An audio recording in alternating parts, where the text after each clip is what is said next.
My mother-in-law looked me straight in the eyes at my engagement party and said, "You'll never truly be part of this family."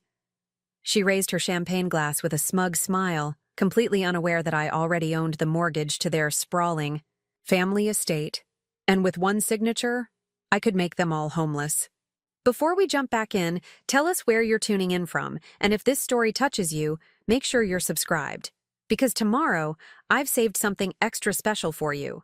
The Harrington family estate was an architectural marvel nestled in the countryside just outside of Boston.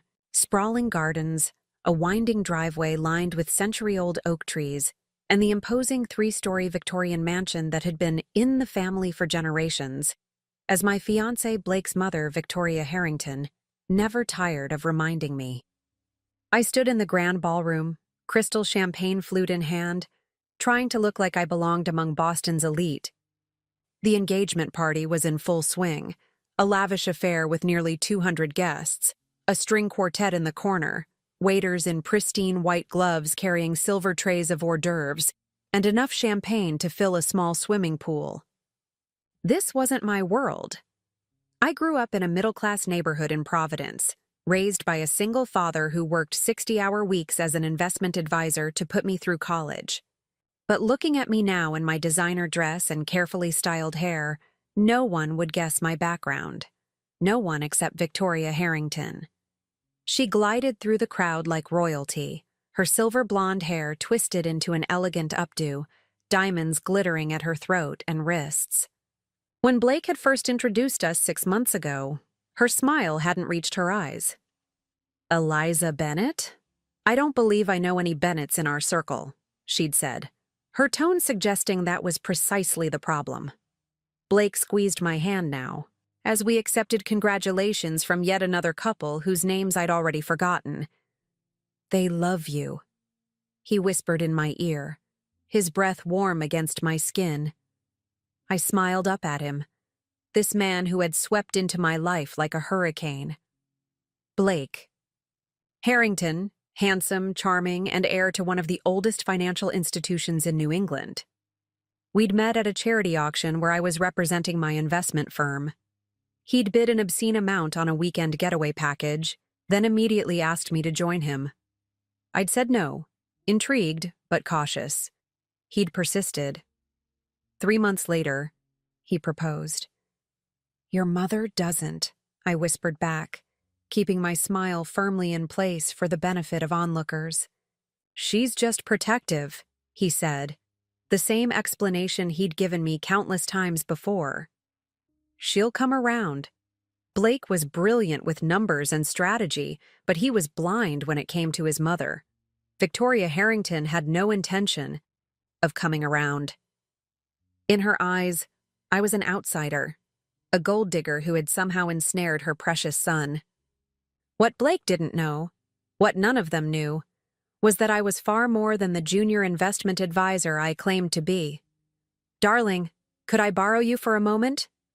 Victoria appeared at Blake's side, touching his arm possessively. "The Whitakers want to discuss that donation to your father's campaign." Blake looked at me apologetically. 5 minutes? "Take your time," I said, watching as Victoria steered him away, not even bothering to acknowledge me. I took the opportunity to slip out onto the terrace, needing a moment away from the stifling politeness and scrutiny. The night air was cool against my skin, the garden below illuminated by strategically placed lights that highlighted the sculptured hedges and marble fountains. "It won't last, you know." I turned to find Victoria standing in the doorway, silhouetted against the warm light from inside. She stepped forward, her heels clicking against the stone terrace. "Excuse me?" I kept my voice neutral, though my heart had begun to race. "This engagement, this fantasy you've concocted." She waved her hand dismissively. "Blake has always had a weakness for novelty. But he'll tire of you as he has with all the others. The Harringtons marry their own kind." I took a slow sip of champagne, using the moment to compose myself. "And what kind is that exactly? People with breeding, heritage, connections." Her smile was sharp, predatory. People who understand our world and its obligations. People like the Prestons or the Callaways.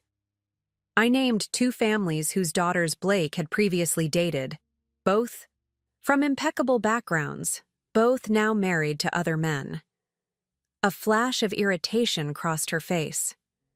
Those were unfortunate mismatches, but at least they understood what it means to be part of a legacy like ours. And you don't think I do? Victoria laughed, a brittle sound devoid of humor. My dear, you've done an admirable job of polishing yourself. But at the end of the day, you'll never truly be part of this family. The words were designed to wound, to make me question my place beside Blake. If I'd been the person Victoria thought I was, an ambitious social climber who'd gotten lucky, perhaps they would have. Instead, I felt a familiar calm settle over me, the same one I experienced when making a particularly high-stakes investment decision. That's where you're wrong, Victoria, I said quietly. Her eyebrows rose slightly, surprised by my lack of deference. Am I? Tell me, what exactly do you bring to this union besides an attractive face? The Harringtons have built their reputation over generations. Our connections, our influence. These aren't things you can acquire overnight. There are many kinds of influence, I replied, meeting her gaze steadily. She stepped closer, lowering her voice. Let me be perfectly clear. If you proceed with this marriage, I will make sure your life in this family is difficult. Blake may be infatuated now, but blood is thicker than water. He will always choose us. I smiled then, a real smile that seemed to unsettle her more than any angry retort. I appreciate your candor, Victoria. It's good to know exactly where we stand. For a moment, uncertainty flickered in her eyes, quickly replaced by the smooth confidence of a woman who had never lost a battle of wills. I'm glad we understand each other. Before she could say more, Blake appeared in the doorway. There you are. Mom, Dad's looking for you. Something about the toast? Victoria's demeanor transformed instantly. Of course, darling. We wouldn't want to keep everyone waiting. She touched his cheek affectionately, then glanced back at me. Remember what I said, Eliza. As she glided back inside, Blake joined me at the balustrade. Everything okay? You look intense. I leaned into him, inhaling the familiar scent of his cologne. Just getting some advice from your mother on being a Harrington. He chuckled, oblivious to the undercurrents. Good luck with that. Took me 30 years and I'm still learning. He pressed a kiss to my temple. Ready to go back in? Dad's about to give his speech. I nodded, letting him lead me back inside, where chandeliers cast a golden glow over the assembled guests. Edward Harrington, Blake's father, and the current CEO of Harrington Financial Group stood at the center of the room, commanding attention without raising his voice. Friends, family, distinguished guests, we are delighted to welcome you to celebrate the engagement of our son Blake to Eliza Bennett. Polite applause rippled through the crowd. I felt Victoria's eyes on me as Edward continued, extolling Blake's accomplishments and expressing carefully worded optimism about our future together. What struck me was the absence of any specific mention of me, beyond my name. No mention of my career, my education, or what I might bring to the family. To Edward Harrington, like his wife, I was simply the woman who had somehow captured his son's attention. If only they knew. As Blake's father raised his glass in a toast, I caught Victoria whispering to an elegant older woman beside her, both of them glancing in my direction with barely concealed disdain. The woman, Blake's Aunt Henrietta, I later learned, shook her head slightly, her expression one of resigned disapproval. They thought they knew everything about me. They'd had me investigated, of course. Victoria had hinted as much during one of our earlier encounters. We make it a point to know who's entering our circle, she'd said. But their investigation had uncovered exactly what I'd wanted them to find. Eliza Bennett, 29, Graduated cum laude from Brown University, worked for Blackwell Investments for 5 years. Modest family background, no scandals, no excessive debt. Nothing remarkable in either direction. What they hadn't found was far more interesting. Preparing and narrating this story took us a lot of time, so if you are enjoying it, subscribe to our channel. It means a lot to us. Now back to the story. Later that evening, as the party wound down and the last guests departed with air kisses and promises to meet for lunch, Blake's parents cornered us in the main hall. "We were thinking you might want to consider a June wedding," Victoria said, her tone making it clear this wasn't a suggestion. "The Harrington women have traditionally married in June for the past 3 generations. "Actually," Blake interjected, his arm around my waist, "we were thinking September. Eliza loves the fall colors." Victoria's smile tightened. "June is much more practical for the kind of event we'll be hosting. Wouldn't you agree, Edward?" Edward Harrington, a tall man with Blake's jawline and calculating eyes, nodded absently. "Your mother has already spoken with the event coordinator at the club. June would be ideal." I felt Blake tense beside me. "We haven't even discussed venues yet. The country club is the only suitable location," Victoria interrupted. "We've held all significant family events there for decades." I placed my hand on Blake's arm, feeling the subtle shift in his posture. He hated confrontation, especially with his parents.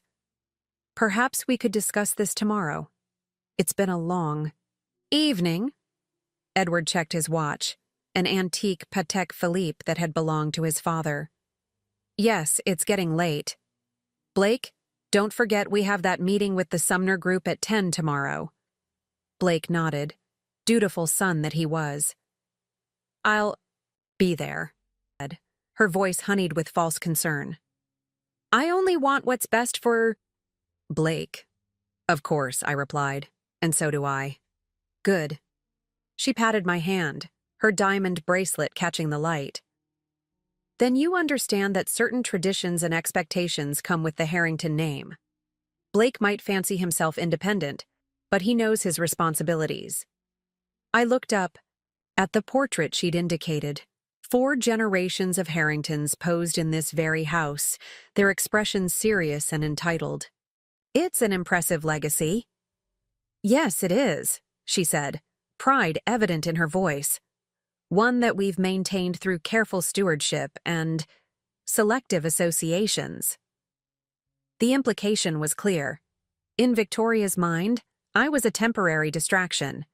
A phase Blake would outgrow when the reality of his position and responsibilities fully registered. She had no idea that I understood power and legacy better than she could imagine. As Blake and I drove back to my apartment in his sleek Audi, he apologized for his mother's behavior. "She's from a different era," he said, his hand resting on my knee. "Once we're married, she'll have to accept you." I smiled in the darkness of the car, watching the city lights blur past. "Don't worry about me. I can handle Victoria." "That's what I love about you," he said, squeezing my knee. "Most women would be intimidated, but you're different." Different, indeed. As Blake focused on the road ahead, I thought about the documents. Locked in my home safe, papers that outlined exactly how precarious the mighty Harrington dynasty actually was. Papers that showed how deeply in debt Edward Harrington had become, trying to maintain the illusion of old money prosperity.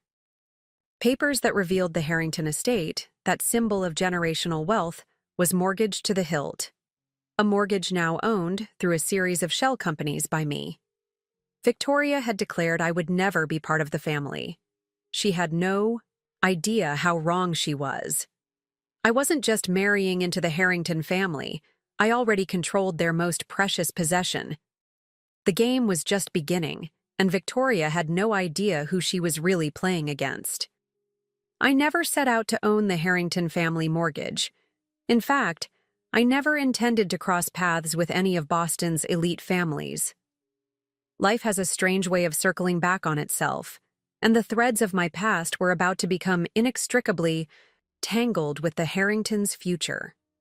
My father, Richard Bennett, wasn't just any investment advisor. Before his business collapsed during the 2008 financial crisis, he had been a respected financial strategist who managed portfolios for several prestigious clients, including, ironically, Edward Harrington's father, the late William Harrington. What the world saw was my father's downfall, his firm shuttering, our comfortable lifestyle evaporating overnight, and our forced move from a luxurious condo to a modest two-bedroom apartment. What they didn't see was that my father had predicted the crash months before it happened. He had warned his clients, including William Harrington, to diversify and protect their assets. William listened. Edward, who had recently taken over the family business, did not. "Never put all your faith in traditional institutions, Eliza," my father told me during those difficult days as he painstakingly rebuilt his career from scratch. "The people who survive are the ones who see the whole board, not just the pieces, in front of them." I took that lesson to heart. While completing my business degree at Brown, I worked 2 jobs and saved every penny. When I graduated, instead of accepting offers from prestigious firms, I started small, building a network of my own. By day, I was Eliza Bennett, junior investment advisor at Blackwell Investments.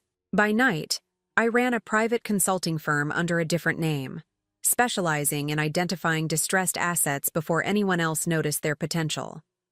3 years ago, I began tracking patterns in the real estate holdings of several old Boston families.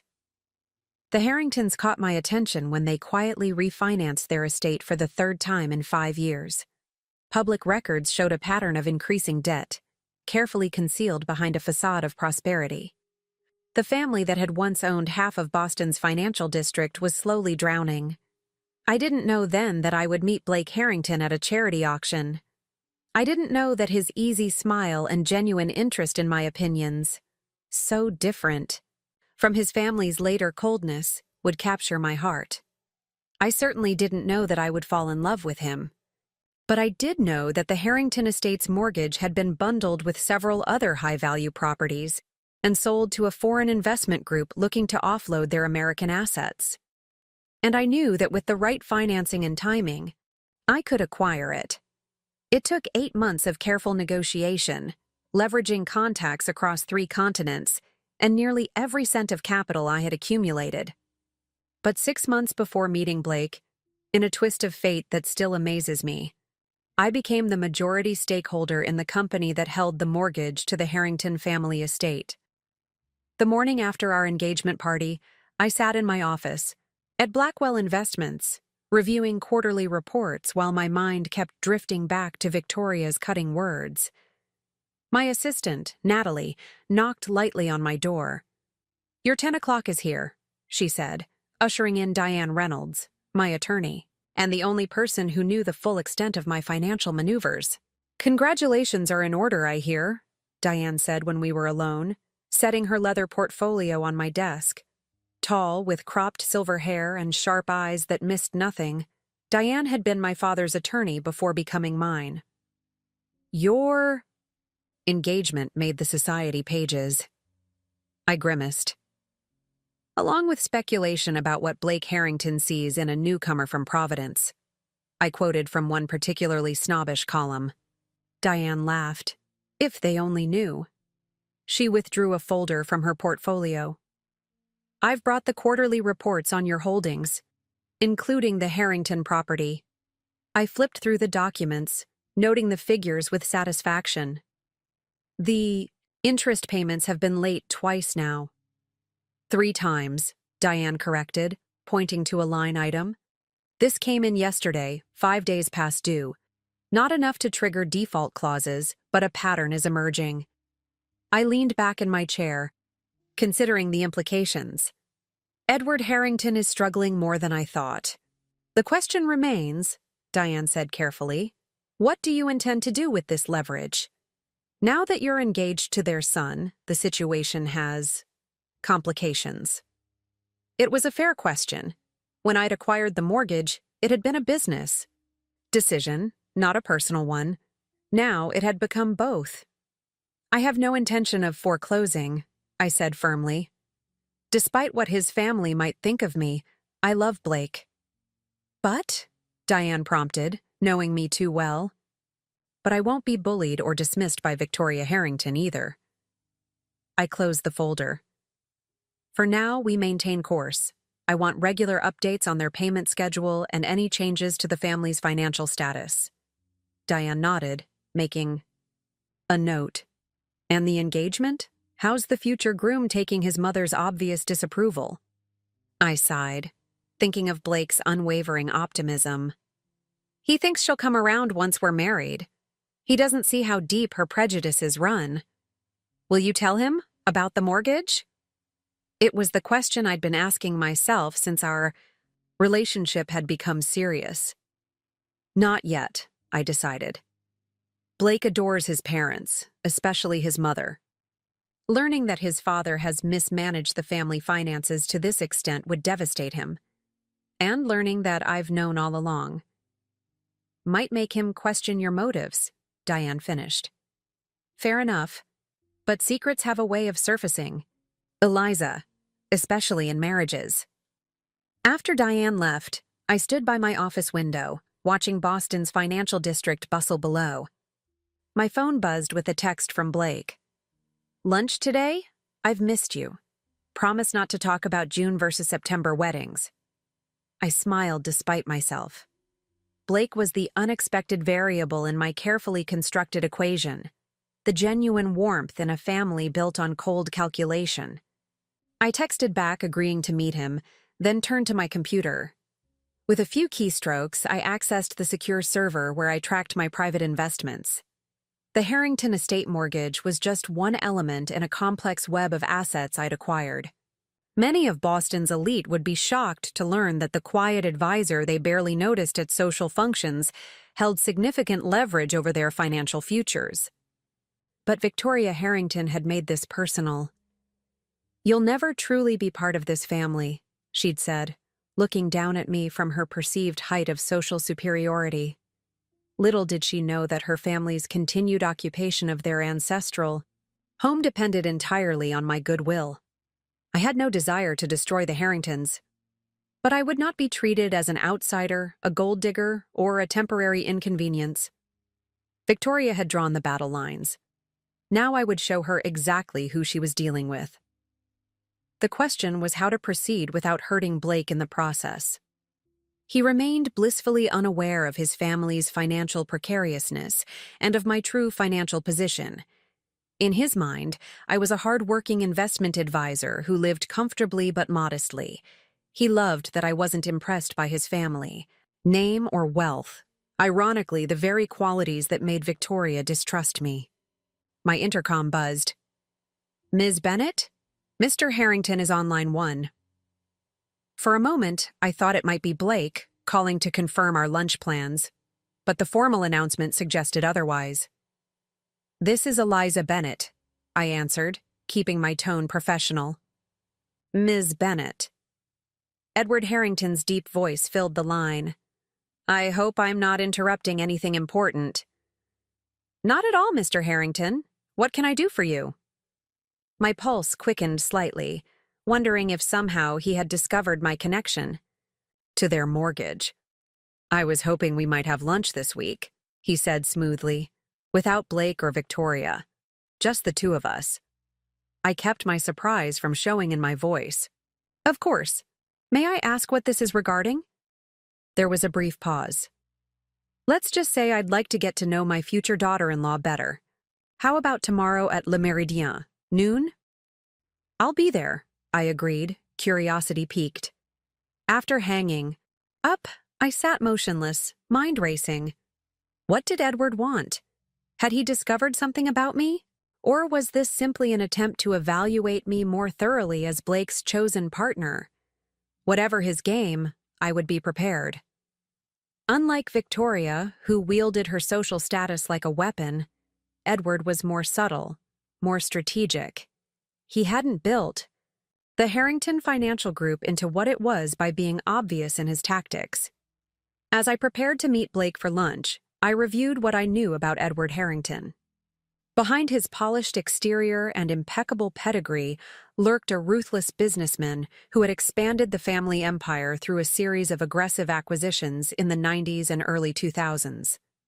But the financial crisis had hit them harder than they publicly admitted, and Edward's attempts to recover had led to increasingly risky investments. The Harrington estate wasn't just a symbol of their status. It was one of the few tangible assets they had left that wasn't leveraged against business loans or tied up in illiquid investments. The irony wasn't lost on me. Victoria's dismissal of my worthiness was based on a fortune that no longer existed as she imagined it. The Harrington legacy she so fiercely defended was built on an increasingly unstable foundation. And I, the outsider she disdained, might be the only person who could save it, if I chose to. Le Méridien was exactly the kind of restaurant where I'd expect to find Edward Harrington, exclusive, discreet, with private dining alcoves for conversations that required privacy. The maitre d' recognized him immediately, ushering us to a corner table partially concealed by an ornate screen and lush potted plants. "Ms. Bennet," Edward said as we settled in, his smile perfectly calibrated, friendly without being warm. "Thank you for making time in your schedule." "I was intrigued by your invitation," I replied honestly, accepting the menu from the hovering server. Edward ordered a bottle of wine without consulting me, a presumptuous gesture that revealed much about how he viewed our relative positions. I waited until the sommelier had poured and departed before meeting his gaze directly. "So, Mr. Harrington, what did you want to discuss?" He took a measured sip of his wine. Straight to the point. I appreciate that quality in business, in personal matters too. He set his glass down precisely. "Let's be frank, Eliza. May I call you Eliza?" I nodded, watching him carefully. Blake has always been impulsive, passionate. He makes decisions with his heart rather than his head. Edward's tone was casual, but his eyes were sharp, assessing my reaction. It's an admirable quality, in many ways, but sometimes leads to complications. "By complications, you mean me?" I said evenly. A flicker of appreciation crossed his face. Direct indeed. "Yes, in this instance, you are the complication. Not because there's anything wrong with you personally. Your background is respectable enough, your career trajectory promising. But you must understand that the Harrington name carries certain expectations. Your wife made those expectations quite clear at our engagement party." Edward winced slightly. Victoria can be traditional in her views, but her concerns aren't entirely without merit. He leaned forward. "Our family has spent generations building relationships, alliances, networks of influence. Marriage, in our circle, isn't just about love. It's about strengthening those connections." I maintained my composure, though internally I marveled at his audacity. Here was a man whose financial empire was crumbling beneath him, lecturing me about the importance of strategic alliances. "And you don't believe I bring value to these networks," I said, keeping my tone neutral. "On the contrary, I've looked into your work at Blackwell. You're quite talented." He paused as our first course arrived, a delicate arrangement of seared scallops. But talent isn't the issue here. Integration is. Victoria fears, and I share some of her concern, that Blake hasn't fully considered what bringing an outsider into our world entails. I took a bite of my scallop, giving myself a moment to formulate my response. "And what does it entail exactly?" "Discretion, loyalty, understanding that family interests sometimes supersede personal preferences." Edward cut his food with precise movements. The Harrington name opens doors, but it also comes with responsibilities. "To preserve the legacy," I supplied. "Precisely." He seemed pleased that I understood. "Blake has certain obligations that he can't simply ignore because he's fallen in love." I raised an eyebrow. "Such as?" His role in the family business, for one. His position in certain social circles. His future children's education and integration into those same circles. Edward's gaze was steady. And of course, there's the estate. My pulse quickened slightly. The estate? The Harrington estate? Has been in our family for 5 generations. Blake will inherit it someday, along with all the responsibilities that entails. He gave a small, practiced sigh. Victoria is particularly attached to the idea of our grandchildren growing up there, as Blake did. I wondered if Edward had any idea how close they were to losing that precious estate. His confidence suggested not. It sounds like you and Victoria have already planned out Blake's entire future, I observed. Not planned exactly. We simply understand what's at stake. Edward's eyes narrowed slightly. Do you? The question hung between us, weighted with implication. I met his gaze without flinching. I believe I understand more than you give me credit for, Mr. Harrington. Something in my tone must have alerted him. His expression shifted, becoming more calculating. You know, I make it a point to thoroughly research anyone who enters our family's orbit. Your background is interesting. Is it? I kept my voice light. Your father's firm collapsed quite suddenly during the financial crisis. A dramatic fall from grace. I felt a flare of anger but kept it carefully contained. Many firms did. It was a difficult time. Indeed. Yet he managed to rebuild in a smaller capacity. Admirable. Edward took another sip of wine. You've done well for yourself, too, though there are certain gaps in your financial history that my team found curious. So he had been investigating me, more thoroughly than I'd anticipated. I maintained my calm exterior while mentally cataloging what he might have discovered. My shell companies were well protected, my ownership of his mortgage hidden behind layers of corporate entities. But Edward hadn't built his business without developing an instinct for financial irregularities. Financial privacy is important to me, I said simply. A value I learned from my father. Privacy, Edward repeated, his tone suggesting he found the concept questionable. In my experience, people who value privacy excessively often have something to hide. Or perhaps they've had their privacy violated in the past and are determined not to let it happen again.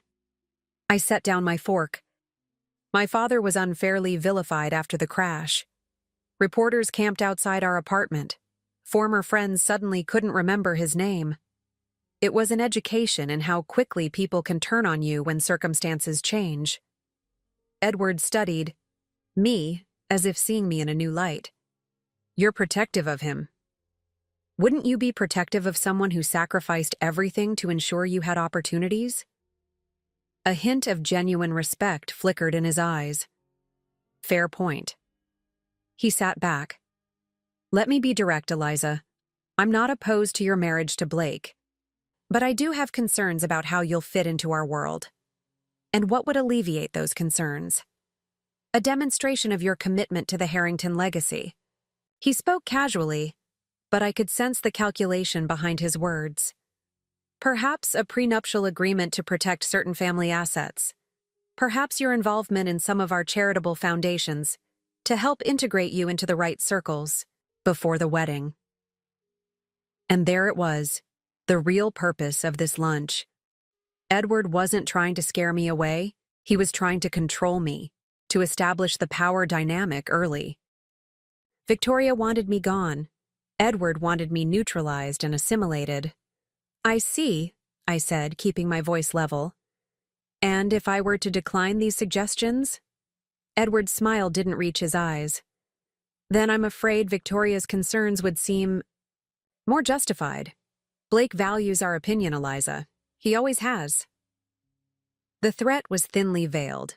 Accept our terms, or we'll turn Blake against you.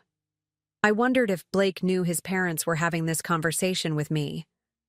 Somehow, I doubted it. I'll consider your suggestions, I said, non-committal. That's all I ask. Edward signaled, for the check. I hope you understand, this is about protecting our family's interests. Of course, I replied. Family is everything. As I walked back to my office after lunch, my mind was racing. Edward's intervention confirmed what I'd suspected. The Harringtons saw me as a threat to be neutralized rather than a person to be welcomed. Victoria's approach was emotional manipulation. Edward's was financial control. Neither of them realized they were playing a game whose rules I had already rewritten. That evening, Blake called, his voice tense. My mother's planning a dinner next week. She wants to properly welcome you to the family. I almost laughed at the transparent ploy. That sounds nice. It won't be, Blake warned. She's invited. My aunts, my grandmother, all the family matriarchs.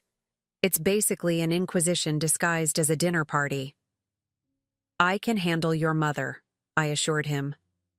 That's what worries me, he said with a sigh. When you two are in the same room, it feels like watching a chess match where I can't see the board. He was more perceptive than his parents gave him credit for. Do you want me to decline? No, he said after a moment. No, I want you there. I want them to see what I see in you. His faith in me sent a pang of guilt through my chest. How would he react when he learned the truth about his family's finances and about my role in them? The next morning, I received an email that confirmed my suspicions about Edward's true financial situation. One of my contacts at a major bank forwarded me a notice. Harrington Financial Group had been quietly shopping for new investors. Their last quarterly report showed significant losses, carefully hidden in the footnotes and technical language. The facade was beginning to crack. Edward's talk of legacy and tradition masked a desperate scramble to shore up a crumbling financial position. His insistence on a prenup wasn't just about controlling me. It was about protecting what little they had left from potential creditors. I forwarded the information to Diane with a simple note. Monitor closely. I need to know if they start liquidating assets. Her response came within the hour. Already happening. 3 pieces from their art collection were sold at a private auction last week, officially listed as rebalancing the portfolio. Unofficially, they needed the cash. So it was worse than I thought. The mighty Harringtons were selling family treasures to maintain appearances. Victoria's sharp words about my background seemed especially ironic now. Her family's vaunted wealth was increasingly an illusion, while mine, though carefully concealed, was very real. As I prepared for Victoria's dinner party, I made a decision. I wouldn't reveal my hand yet, but I would no longer pretend to be intimidated. The Harringtons had declared war the moment Victoria looked me in the eye and told me I'd never be part of their family. Now it was time to let them know they were facing an opponent worth respecting. Victoria Harrington's dining room could have been featured in Architectural Digest. The table, set for 12, gleamed with antique silver and crystal that had allegedly been in the family for generations. I wondered idly how much of it would soon end up in the hands of private collectors as the family quietly sold off assets. I had dressed strategically for the evening, a navy blue dress that was elegant without being flashy, pearl earrings that suggested old money rather than new. My hair swept into a classic updo. The goal wasn't to impress Victoria, an impossible task, but to give her nothing obvious to criticize. Eliza, darling. Victoria air-kissed my cheeks when Blake and I arrived, her smile as artificial as the flower arrangement centerpiece. How lovely you look. Almost traditional. The slight emphasis conveyed her surprise, as if she'd expected me to arrive in something inappropriate. Thank you, Victoria. Your home is beautiful, as always. I matched her tone precisely. Polite, distant, with just enough warmth to pass for sincerity. Blake squeezed my hand encouragingly as Victoria led us into the drawing room where the other guests were gathered. I recognized a few faces from our engagement party. Blake's Aunt Henrietta, his father's sister, whose perpetually pinched expression suggested chronic disapproval. His grandmother Eleanor, the family matriarch, watching everyone with sharp eyes that belied her 83 years, and several cousins whose names I'd memorized from family photographs.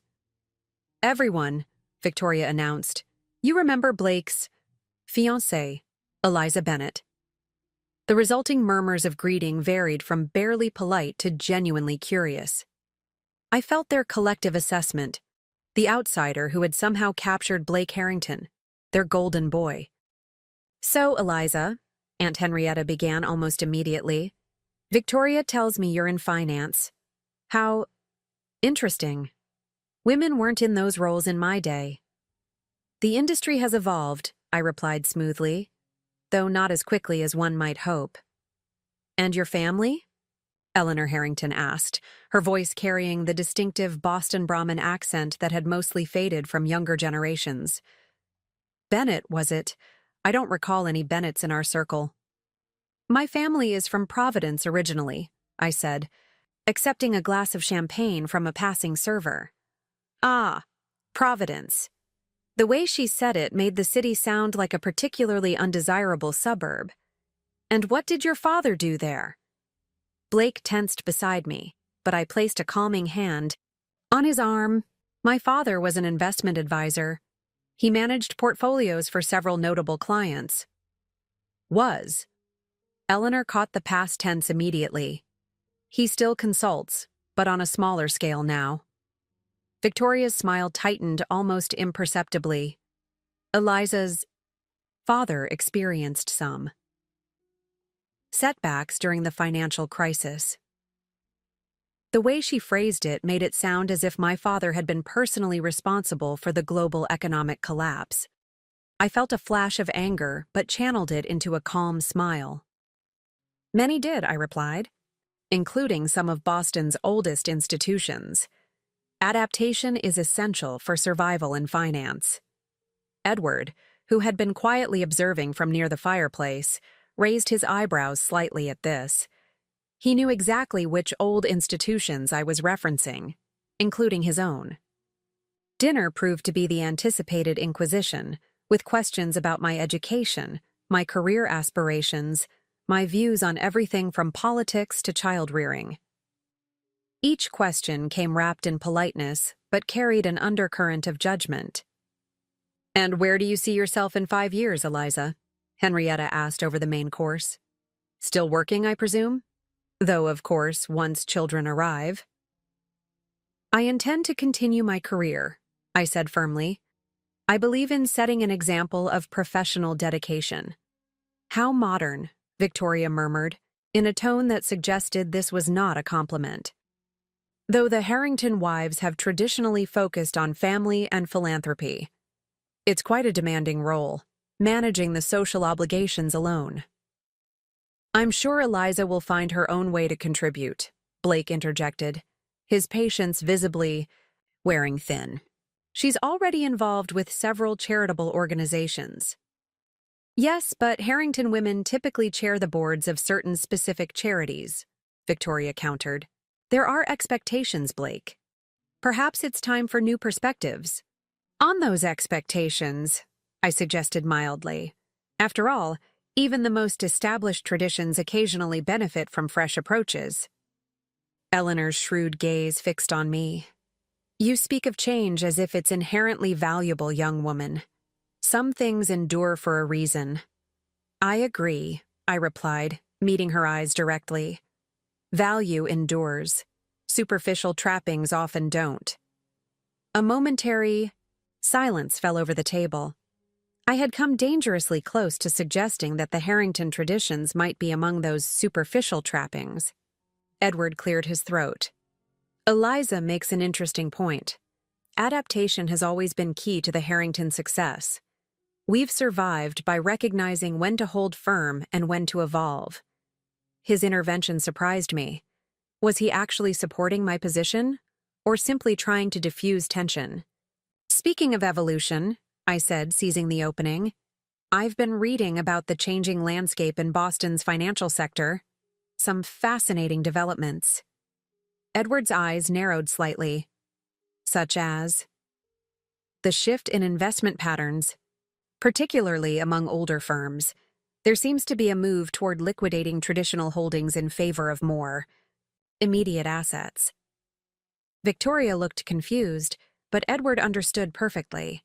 I was referencing the very sales his family had been quietly executing. Market fluctuations often necessitate portfolio adjustments, he said carefully. Nothing concerning there. Of course not, I agreed. Though I've always found it interesting how institutions can appear robust while facing significant internal pressures. Perception versus reality. Blake glanced between his father and me, sensing an undercurrent he didn't fully understand. Are we still talking about finance, or has this become a philosophy discussion? Both, perhaps, I smiled at him. The line between them is often thinner than we pretend. The conversation shifted to safer topics, but I could feel Edward watching me with new wariness. I had shown my hand just enough to let him know I wasn't as naive as he might have hoped. After dinner, as the group moved back to the drawing room, for coffee and dessert, Victoria orchestrated a moment alone with me, steering me toward a display of family photographs. Blake is a child, she said, indicating a photo of a grinning boy on a sailboat. We've spent summers on Cape Cod since he was born, another family tradition. He looks happy, I observed genuinely. Blake's smile hadn't changed, still open, still genuine. He was, Victoria said, her voice softening momentarily before hardening again. The Harrington legacy has given him a charmed life, security, connections, purpose. I turned to face her directly. Is this where you tell me again that I'm threatening that legacy? Her perfectly sculpted eyebrows rose. Direct, aren't you? Perhaps not entirely without merit. She straightened a frame unnecessarily. I've been watching you. Tonight, Eliza. You're intelligent, I'll grant you that. Poised. But you don't belong in our world. Yet here I am, I replied calmly. For now. Victoria's smile was cold. Blake has always had a rebellious streak. Dating outside our circle is his way of asserting independence. But eventually, he'll remember who he is and what's expected. Of him. You underestimate your son if you think his love is so shallow. And you underestimate the power of heritage if you think your relationship can withstand its pull. She leaned slightly closer. We're not just a family, Eliza. We're an institution. Blake knows deep down that continuing our legacy is his primary responsibility. Perhaps he's redefining what that legacy means. Victoria's laugh was soft, but cutting. How charmingly naive. The Harrington name has stood for excellence and tradition for over a century. That doesn't change because my son has fallen for a girl from Providence. The dismissive way she said "girl from Providence" ignited something in me. All evening, I had maintained perfect composure, absorbed their veiled insults with a smile. But Victoria's certainty, her absolute conviction in her family's untouchable status, when I knew just how precarious that status truly was, finally broke through my restraint. You know what I find fascinating, Victoria? I kept my voice low, ensuring we wouldn't be overheard. The absolute confidence with which you speak of the Harrington legacy, as if it's impervious to outside forces. Her eyes narrowed. It has endured for generations. And yet, I continued, legacies are fragile things. They can crumble surprisingly quickly when their foundations are compromised. What exactly are you implying? A hint of uncertainty had crept into her voice. Simply that appearances and reality don't always align. The most imposing facades can hide structural weaknesses. I glanced pointedly around the grand room with its priceless artwork and antiques. I wonder how many more pieces will quietly disappear before anyone notices they're gone. Victoria went very still. I don't know what you think you know. I know enough, I interrupted gently. More than you might be comfortable with. For the first time since I'd met her, Victoria Harrington looked genuinely unsettled. Before she could respond, Blake appeared at my side. "Everything okay here?" he asked, glancing between us. "Perfectly fine," Victoria recovered quickly. "I was just sharing some family history with Eliza." "Ancient history, I hope," Blake said lightly. "Dad's breaking out the good brandy, Mom. You might want to supervise before he gets too generous. With grandfather's collection." Victoria nodded stiffly and moved away, but not before giving me one last measured look, reassessing, recalculating. "What was that about?" Blake asked when she was out of earshot. "You two looked intense." I smiled, reaching up to straighten his tie. "Just getting to know my future mother-in-law better." Later that night, as Blake drove us back to my apartment, he seemed preoccupied. "I'm sorry about tonight," he said finally. "They can be overwhelming." "I expected nothing less," I assured him. "Your family is protective of you. I understand that." He frowned. "It's more than protection. Sometimes I think they see me as an extension of the Harrington name rather than as Blake." I studied his profile in the dim light. "Do you ever resent it? The expectations, the legacy?" He was quiet for a long moment. "Sometimes," he admitted. "Don't get me wrong. I'm grateful for the opportunities I've had. But occasionally I wonder what it would be like to build something entirely my own, without the Harrington shadow looming over it." His words touched something in me. Blake wasn't blind to his family's controlling nature. He simply managed it differently than I would. Where I confronted, he accommodated, finding spaces for himself within the constraints they imposed. "What would you do?" I asked. "If you could start fresh, without expectations?" He laughed softly. "Open a small investment firm focused on sustainable businesses. Something with purpose beyond just accumulating wealth." He glanced at me. "Sounds naive, doesn't it?" "Not at all," I said. "It sounds like you." When we reached my apartment, he turned to me with serious eyes. "They didn't scare you off, did they?" I leaned over and kissed him gently. It would take more than one uncomfortable dinner to chase me away. What I didn't tell him was that the evening had only strengthened my resolve. Victoria and Edward Harrington were so convinced of their superiority, so certain of their right to dictate terms, that they couldn't conceive of anyone outmaneuvering them. Their blindness was my advantage. Victoria had declared I would never be part of the family, believing her word was law. She didn't realize that I already held the keys to her kingdom. And soon, very soon, she would discover just how precarious her throne had become. The morning after Victoria's dinner party, my phone rang as I was reviewing client portfolios. Diane's name flashed on the screen. "You'll want to see this," she said without preamble. "I'm sending it to your secure server now." I switched to my encrypted laptop and opened the file she'd sent. A detailed analysis of Harrington Financial Group's latest quarterly filings, along with notes from several private banking sources. The picture it painted was worse than I'd anticipated. "They're underwater on several major investments," Diane explained as I scanned the documents. "The European expansion Edward launched last year is hemorrhaging money, and they've leveraged nearly everything to keep it afloat." "Including the estate," I noted, seeing the updated mortgage information. "They've taken a third equity line against it in 8 months. Not just that. Look at page 7. I flipped to the indicated page and felt my breath catch. Edward. Harrington had pledged his shares in the company's core business as collateral for a high-interest loan from a notorious private equity firm known for hostile takeovers. "He's risking everything," I murmured. "And no one outside the family knows. They're maintaining the illusion perfectly. Charity galas, political donations, all the trappings of old money security. But it's a house of cards, Eliza. One strong. Wind, and it all comes down." I leaned back in my chair, processing the implications. Does Blake know? Doubtful.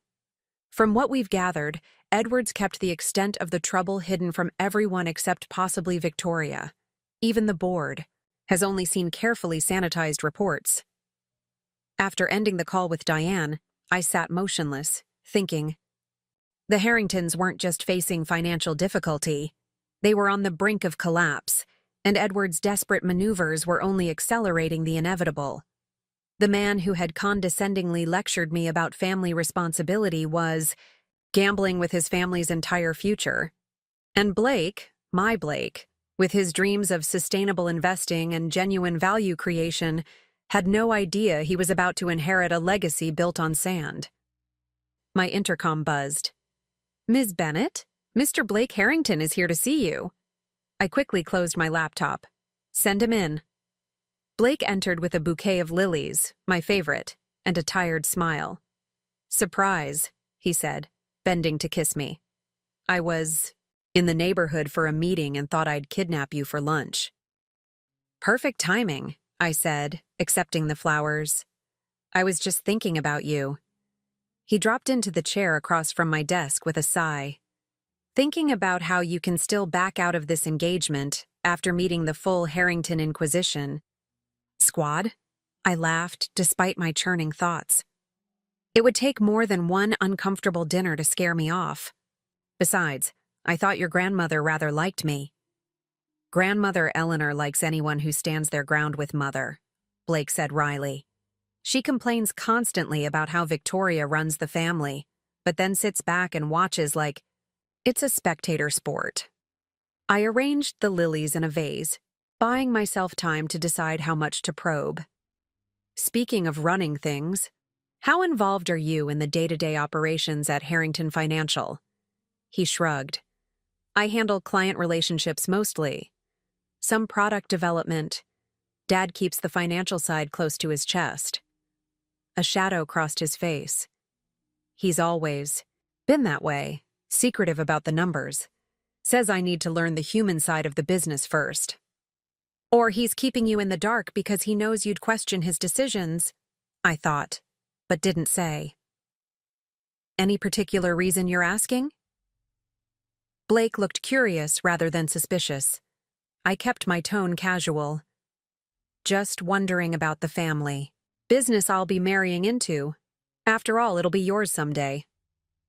"God, don't remind me." He ran a hand through his hair. "Sometimes I think Dad expects me to be a carbon copy of him, ready to step into his shoes the moment he decides to step back. But we have completely different approaches to business." "How so?" "He's all about expansion, acquisition, beating the competition. I keep telling him we should be focusing on client retention, ethical investing options, modernizing our image." Blake shook his head. He nods and smiles, and then goes right back to doing things the way they've always been. Done. The irony was painful. Blake was advocating for exactly the kind of strategy that might save the company, while Edward pursued the high-risk maneuvers that were destroying it. "Have you ever thought about starting your own firm?" I asked, thinking of his comment in the car. "Something that reflects your values?" His expression turned wistful. "All the time. But there's the family legacy to consider. 5 generations of Harringtons have run the company. I can't be the one who walks away from that." I studied him, this good, honorable man caught in a web of expectations and tradition. "Even if staying means compromising your vision?" "It's complicated," he said after a moment. "There's what I want, and then there's what I owe to my family name." I wanted to tell him then about his father's precarious financial gambles, about the mortgage I controlled, about how the legacy he felt duty-bound to protect was already crumbling beneath his feet. But looking at his face, I couldn't bring myself to shatter his world. Not yet, not until I had a clear plan for what came next. "Enough serious talk," Blake said, checking his watch. "Lunch? There's a new place on Newberry Street I've been wanting to try." I agreed, setting aside my concerns for the moment. As we walked to the restaurant, arm in arm, I found myself studying the well-dressed professionals hurrying past us on the sidewalk, wondering how many of them also maintained careful facades that hid complicated truths. The Harringtons weren't unique in their deception. Many families, many institutions, projected strength while containing fatal weaknesses. The difference was that most didn't treat others with the dismissive superiority that Victoria had shown me. Over lunch, Blake mentioned an upcoming charity gala that his mother was organizing. "It's the annual Harrington Foundation event," he explained. "Black tie, silent auction, the usual suspects writing checks to feel good about themselves." "Sounds delightful," I said dryly. He grinned. "It's actually important.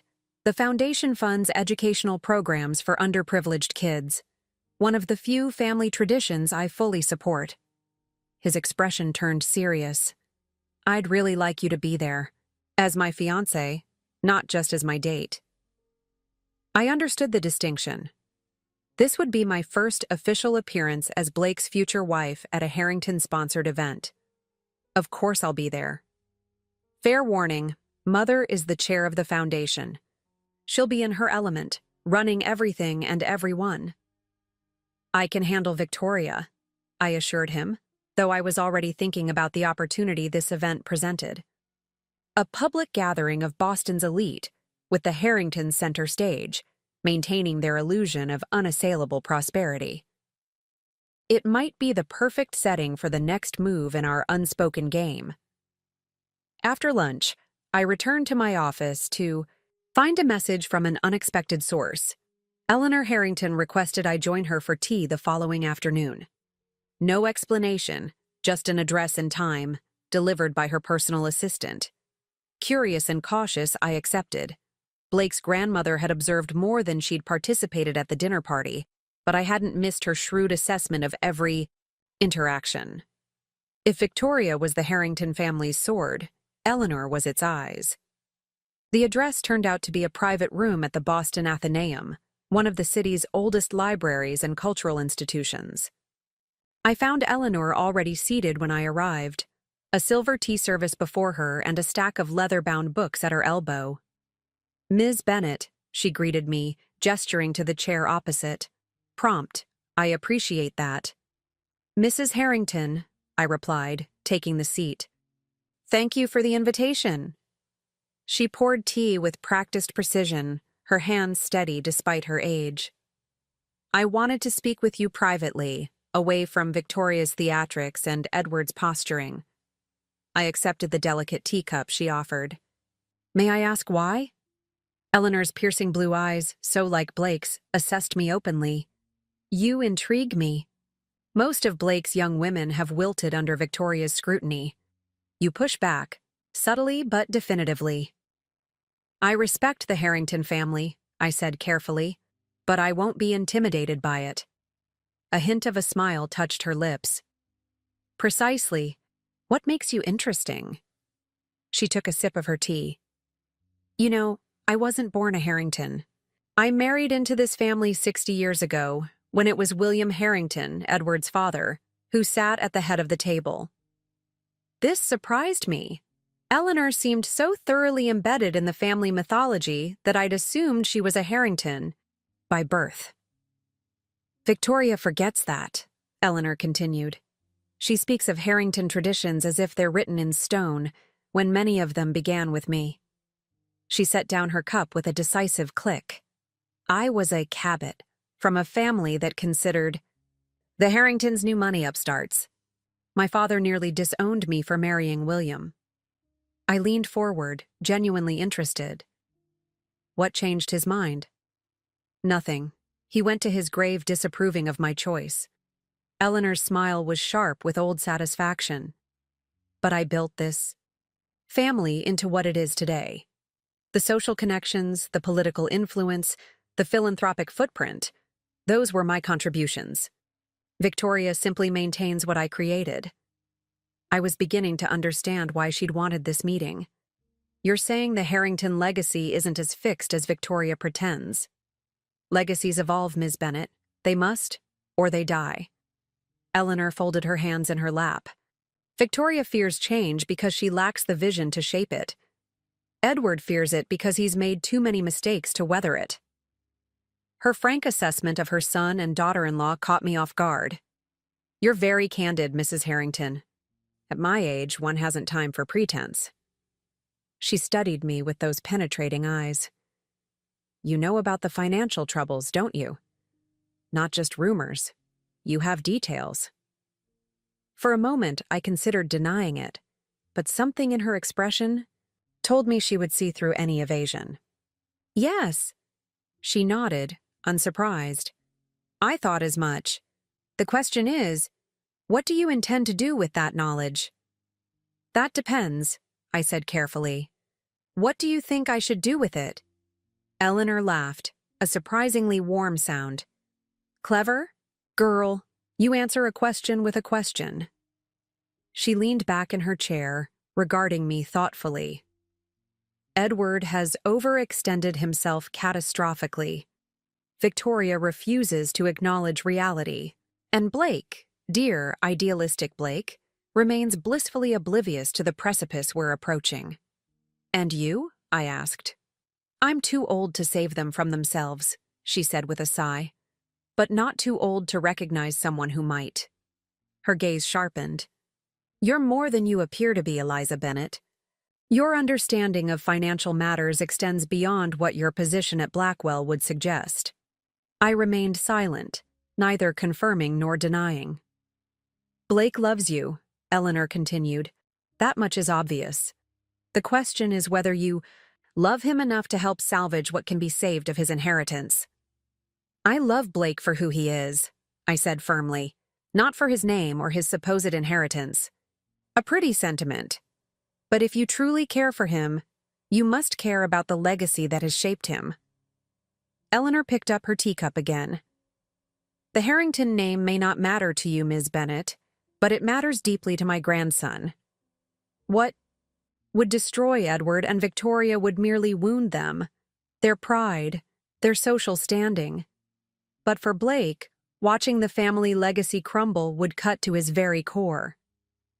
Her words struck uncomfortably close to my own concerns. Blake's sense of duty to his family name ran deep. How would he react if he learned that the legacy he felt bound to protect was already in tatters, and that I had known and said nothing? Why are you telling me this? I asked. Eleanor's smile was enigmatic. Let's just say I've lived long, enough to recognize when the old guard needs to step aside for new blood. Victoria will never accept you, but she doesn't need to. I'm simply trying to determine whether you're the right kind of adversary for her, one who might actually save this family while defeating her. As I left the Athenaeum, Eleanor's words echoed in my mind. She had practically given me her blessing to challenge Victoria's authority, while making it clear that her primary concern was protecting Blake and whatever could be salvaged of the Harrington legacy. What she couldn't know was how deeply her assessment had resonated with my own conflicted thoughts. The power I held over the Harringtons through their mortgage had initially felt like perfect poetic justice, a shield against Victoria's disdain, and Edward's manipulation. But now, entangled with my genuine love for Blake, it had become something more complicated. I didn't want to destroy the Harrington legacy. I wanted to transform it, to strip away the artifice and pretension, leaving something authentic that Blake could rebuild in his own image. And perhaps that had been my true goal all along. The Harrington Foundation Gala was held at the Boston Museum of Fine Arts, in the soaring glass-ceilinged courtyard that had been transformed for the evening with dramatic lighting, cascading, flower arrangements, and strategically placed cocktail bars. As Blake and I entered, I felt the subtle shift in the crowd's attention.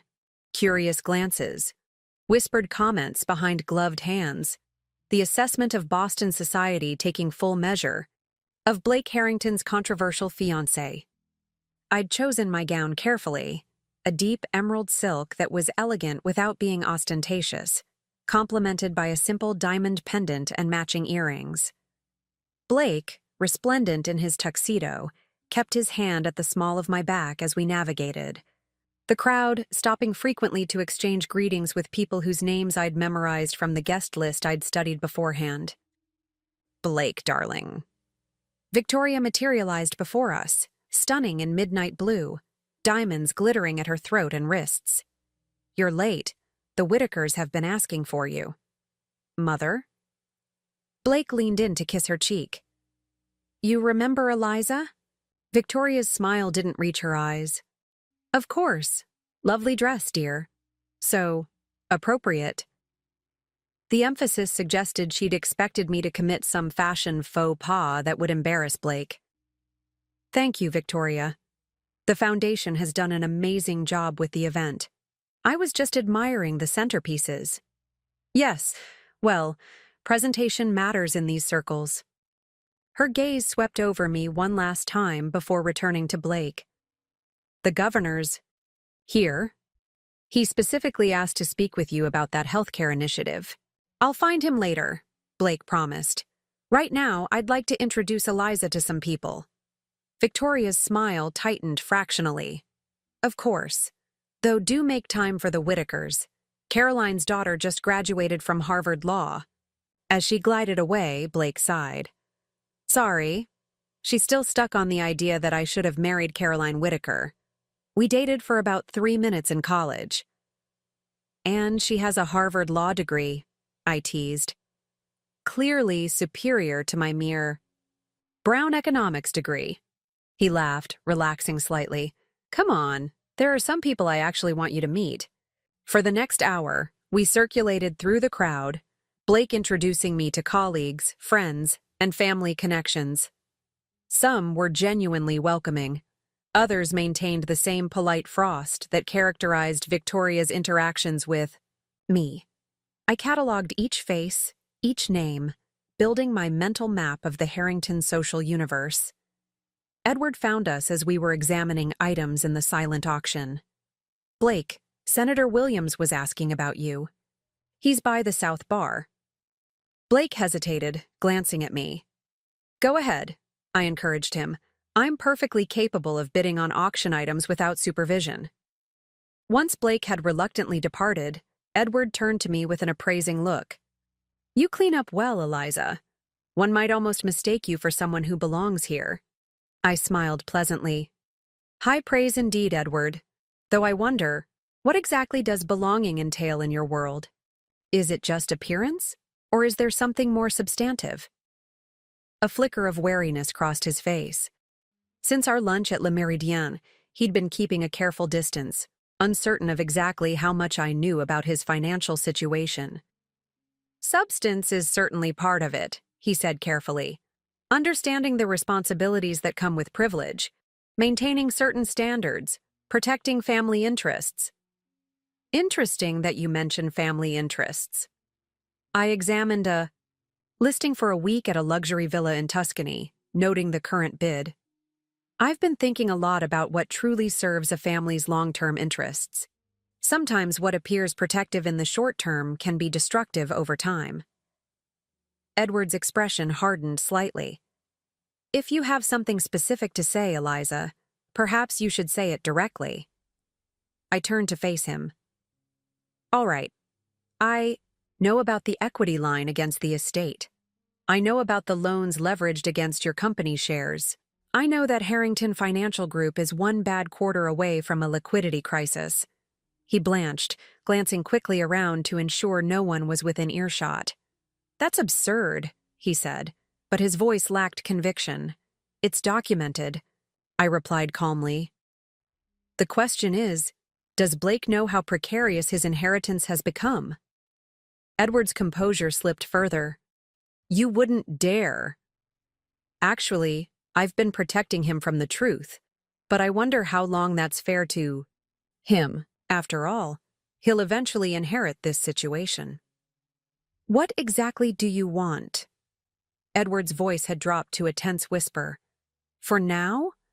Just acknowledgement that I'm not as ignorant or powerless as you and Victoria have assumed. Blake loves me, and I love him. I'm going to be part of this family whether Victoria approves or not. And in return for your Discretion? His eyes had hardened into calculating points. We'll discuss that later. For now, enjoy the gala. So many important people watching after all. Appearances to maintain. I left him standing by the auction table, his face a mask of contained fury and fear. It wasn't a knockout blow, merely the first jab in what would be a carefully orchestrated series. Edward now knew that I had information that could devastate his family's reputation, but not how I intended to use it. As I made my way through the crowded room, I caught sight of Eleanor Harrington, holding court among a group of elderly Boston matriarchs. Her shrewd eyes met mine briefly, and I could have sworn I saw the ghost of an approving nod.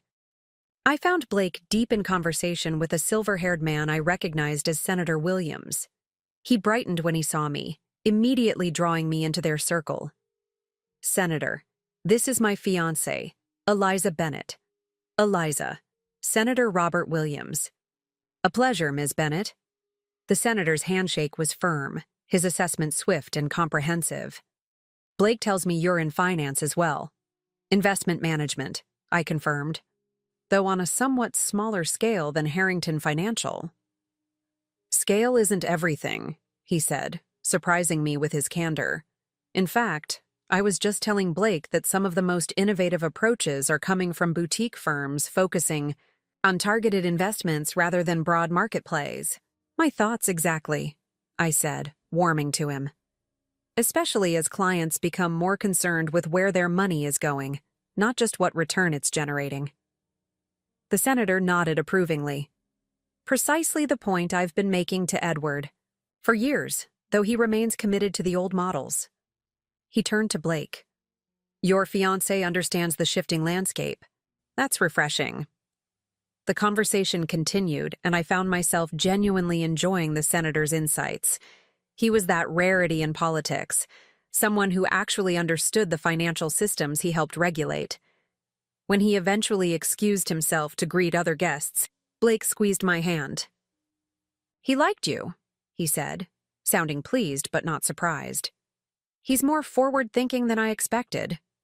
Bob's an old family friend. He and my grandfather served on several boards together." Blake's expression grew thoughtful. "He's been trying to convince Dad to modernize our approach for ages. Maybe with you on my side, we can finally make some headway." The idea that Blake saw me as an ally in transforming his family business caused a pang of guilt. How would he feel when he learned the extent of Edward's mismanagement? Or worse, when he discovered my role in controlling his family's home? Before I could respond, Victoria appeared again, this time with an elegant older woman in tow. "Blake, darling, you remember Mrs. Aldrich. She was just asking about your wedding plans." Mrs. Aldrich, whom I recognized as the chairwoman of another prominent Boston family foundation, smiled benignly. "Such exciting times, planning a wedding. Have you set a date yet?" "We're thinking September," Blake began, but Victoria swiftly interjected. "Though June would be more traditional for a Harrington wedding," she said smoothly. "The family has a long history of June brides." "September suits us better," I said firmly, meeting Victoria's gaze directly. "Blake and I both prefer fall colors." Victoria's smile tightened almost imperceptibly. "Traditions evolve, I suppose," she conceded, though her tone suggested this was a personal affront. "Mrs. Aldrich is on the board of the Boston Symphony Orchestra, Eliza. She's been instrumental in their educational outreach programs. The introduction was a test, Victoria presenting me to one of her peers, waiting for me to reveal my inadequacy through some social misstep. Instead, I engaged Mrs. Aldrich in a detailed conversation about the symphony's initiatives, drawing on research I'd done about Boston's cultural institutions. By the time Mrs. Aldrich moved on to greet other guests, Victoria was looking at me with barely concealed irritation. Her attempt to highlight my outsider status had backfired. "You've certainly done your homework," she said, her voice cool. "I believe in being prepared," I replied simply. "Yes, well." She glanced around the room, clearly searching for another strategy. Blake, your father needs you for the donor recognition ceremony. It's starting in 10 minutes. As Blake excused himself to prepare for his role in the evening's formal program, Victoria lingered, studying me with calculating eyes. You're putting on quite a performance tonight, she observed. One might almost believe you belong in these circles. Perhaps I'm not performing at all, I suggested. Perhaps your assessment of me has simply been wrong from the beginning. Her laugh was soft but cutting. Oh, Eliza, I've been navigating these waters for 30 years. I know an ambitious social climber when I see one, and I recognize someone desperately clinging to status and traditions that may not be as secure as she pretends, I countered. Victoria's face hardened. Careful. You're engaged to my son, not yet married to him. Things can change. Indeed, they can, I agreed. For instance, I just had a fascinating conversation with your husband about finances. The color drained slightly from her perfectly made-up face. I don't know what Edward may have told you. He didn't need to tell me anything, I interrupted gently. Financial analysis is my profession, after all. And the Harrington family finances tell quite a story when one knows how to read them. Victoria took a half-step closer, her voice dropping to ensure we wouldn't be overheard. If you think you can use this to manipulate your way into our family, I'm already in your family, Victoria. Blake has chosen me. The only question is whether you'll accept that reality gracefully or continue this increasingly pointless resistance. For a moment, genuine confusion crossed her face.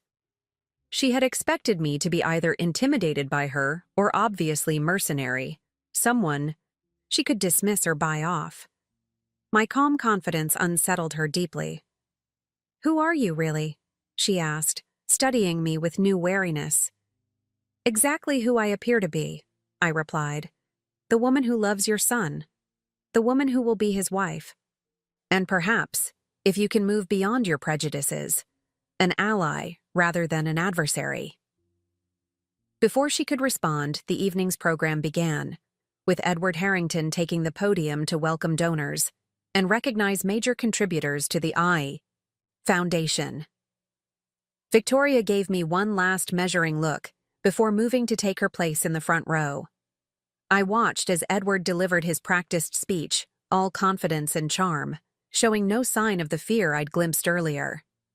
Blake joined him on stage, speaking passionately about the Foundation's educational initiatives and their impact on underprivileged communities. Looking at them side by side, father and son, representing the Harrington legacy, I felt the full weight of what was at stake. Edward was gambling with a heritage that wasn't solely his to risk. Blake deserved to inherit something real, not a hollow shell of former glory maintained through financial sleight of hand and social pretense. After the ceremony, as champagne flowed and the orchestra played, I found myself momentarily alone near one of the magnificent floral arrangements. Diane appeared beside me, elegant in black, ostensibly another wealthy donor, but actually there at my request to observe the Harringtons in their natural habitat. Edward looks rattled, she noted quietly. What did you say to him? I showed him my cards, I replied. Not all of them, but enough. And Victoria? She's suspicious but confused. She can't quite figure out my angle. Diane sipped her champagne thoughtfully. They're still underestimating you. That's good. For now, I agreed. But they won't, for much longer. I need to accelerate our timeline. Are you sure? Once you make your move with the mortgage, there's no going back. Blake will know everything. I watched Blake across the room, laughing with friends, completely unaware of the financial precipice his family was balanced on, or of my power to push them over the edge. The thought sent a chill through me despite the warmth of the crowded room. Not yet, I decided. I need to speak with Blake first, prepare him somehow. Without revealing what you know? Diane looked skeptical. Without revealing everything, I clarified. But he deserves some warning before his world turns upside down. As the evening wound down, Blake found me again, his face flushed with champagne and success. "The gala exceeded our fundraising goal," he said happily. "Best year ever." I smiled, genuinely pleased for him. "That's wonderful. Your passion for the foundation's work really comes through when you speak." "It's the one part of the family business I'm genuinely proud of," he admitted. "Making a difference beyond just generating wealth for people who already have plenty." Looking at him, his earnest enthusiasm, his genuine desire to create positive change, I felt a renewed sense of purpose. The Harrington legacy deserved, better than Edward's reckless gambles and Victoria's rigid snobbery, it deserved Blake's vision, his compassion, his integrity. That night, as we drove away from the museum, Blake asked unexpectedly, "Was it terrible, being under Mother's microscope all evening?" I thought carefully before answering. "It's not about me, Blake. It's about her fear of losing control, of you, of the family narrative, of the world she's carefully constructed." He glanced at me, surprised by my insight. "That's remarkably perceptive." "Your mother isn't as complicated as she thinks she is," I said softly. "She's protecting what she values in the only way she knows how. By being absolutely terrifying to anyone who threatens her vision of how things should be?" he suggested wryly. I laughed. "Something like that." After a moment, I added more seriously, "Blake, if you discovered something about your family, something that contradicted the image they've always presented, how would you handle it?" He frowned slightly. "That's an oddly specific question. Did someone say something to you tonight?" "No," I assured him quickly. "I'm just thinking about how families maintain their narratives across generations. How much is real and how much is carefully constructed fiction?" He was quiet for a long moment, considering. "I've always suspected there are family secrets I don't know," he said finally. "Things Dad keeps compartmentalized. But I believe in the core of what we stand for, using privilege to create opportunity, measuring success by impact rather than just profit." "And if you learned that core was compromised?" I pressed gently. Blake's hands tightened slightly on the steering wheel. "Then I'd have to redefine it. Build something better on the ruins." He gave me a quizzical look. "Why all these theoretical questions?" I leaned over and kissed his cheek. "Just trying to understand the family I'm marrying into. Legacy is complicated. Not as complicated as surviving dinner with Victoria. Harrington," he joked, clearly wanting to lighten the mood. "Which you did spectacularly, by the way. I saw you talking with Senator Williams. He's not easily impressed." I let him change the subject, but my mind was racing with plans and contingencies. The evening had confirmed what I already suspected. Victoria and Edward would never willingly accept me as Blake's equal partner. Their vision of the Harrington legacy had no room for someone like me, except as a temporary aberration to be managed and eventually eliminated. But I had made my first countermove, letting Edward know that I understood his financial house of cards. Victoria, too, now suspected that I was more formidable than she had initially assumed. The balance of power was shifting, subtle, but unmistakable. The next phase would require perfect timing and execution. I needed to gain control of the narrative before Edward's financial maneuvers collapsed entirely, and I needed to do it in a way that preserved Blake's faith in me and in his family's core values. I glanced at Blake's profile as he drove, his features illuminated by passing streetlights. The man I loved was about to have his world upended. I could only hope that when the dust settled, he would understand why I had kept my silence for so long, and why I was finally breaking it. 3 days after the gala, my phone rang just after midnight. Diane's name flashed on the screen, and immediately I knew something significant had happened. She never called this late unless it was urgent. "You need to see this," she said without preamble. "Edward Harrington is making a move, a big one." I sat up in bed, instantly alert. "What?" "Kind of move. He's trying to refinance the estate through Meridian Capital Group. If it goes through, it would effectively transfer your controlling interest to them." My pulse quickened. "Can he do that? The terms of our holding company agreement?" "He can't, legally," Diane interrupted. "But he doesn't know he's dealing with you. He thinks he's negotiating with Ashcroft International Holdings." Ashcroft International was the shell company I'd established to purchase the Harrington mortgage. Edward had no idea that the faceless foreign investment group he was trying to outmaneuver was actually the woman engaged to his son. "How did you find out?" I asked, already reaching for my laptop. "Remember Carter Phillips from law school? He's working at Meridian now. He recognized the Harrington estate listing and called me, thinking I might want to know given your special interest in the family." I logged into my secure server, reviewing the latest updates on my holdings. "What's Edward offering them?" "A higher interest rate and accelerated payment schedule in exchange for a complete restructuring. But here's the interesting part. He's not using Harrington Financial for the deal. He's created a separate entity called Eastbrook Partners." "He's hiding it from the board," I murmured, thinking quickly.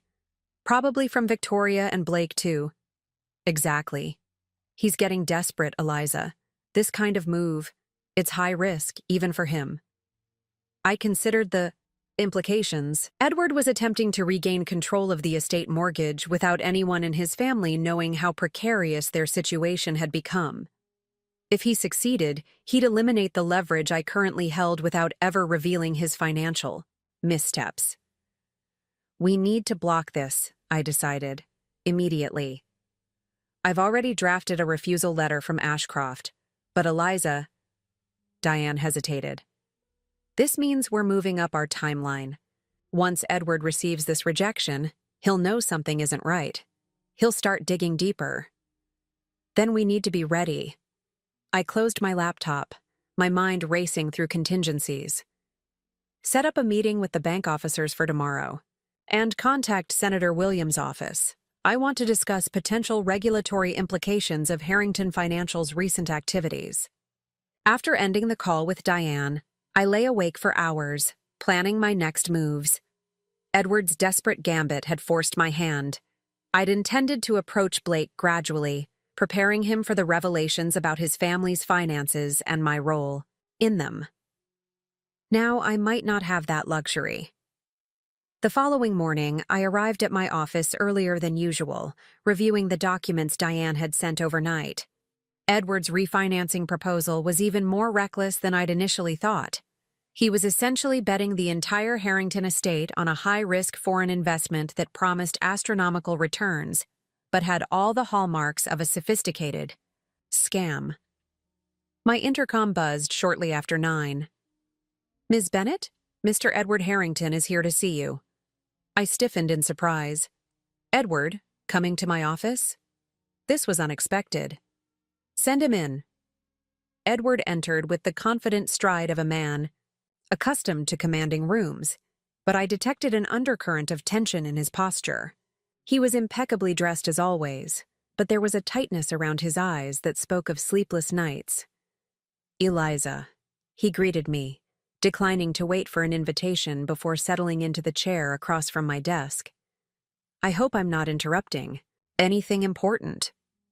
"Not at all," I replied, carefully closing the folder containing his refinancing proposal. "What can I do for you, Edward?"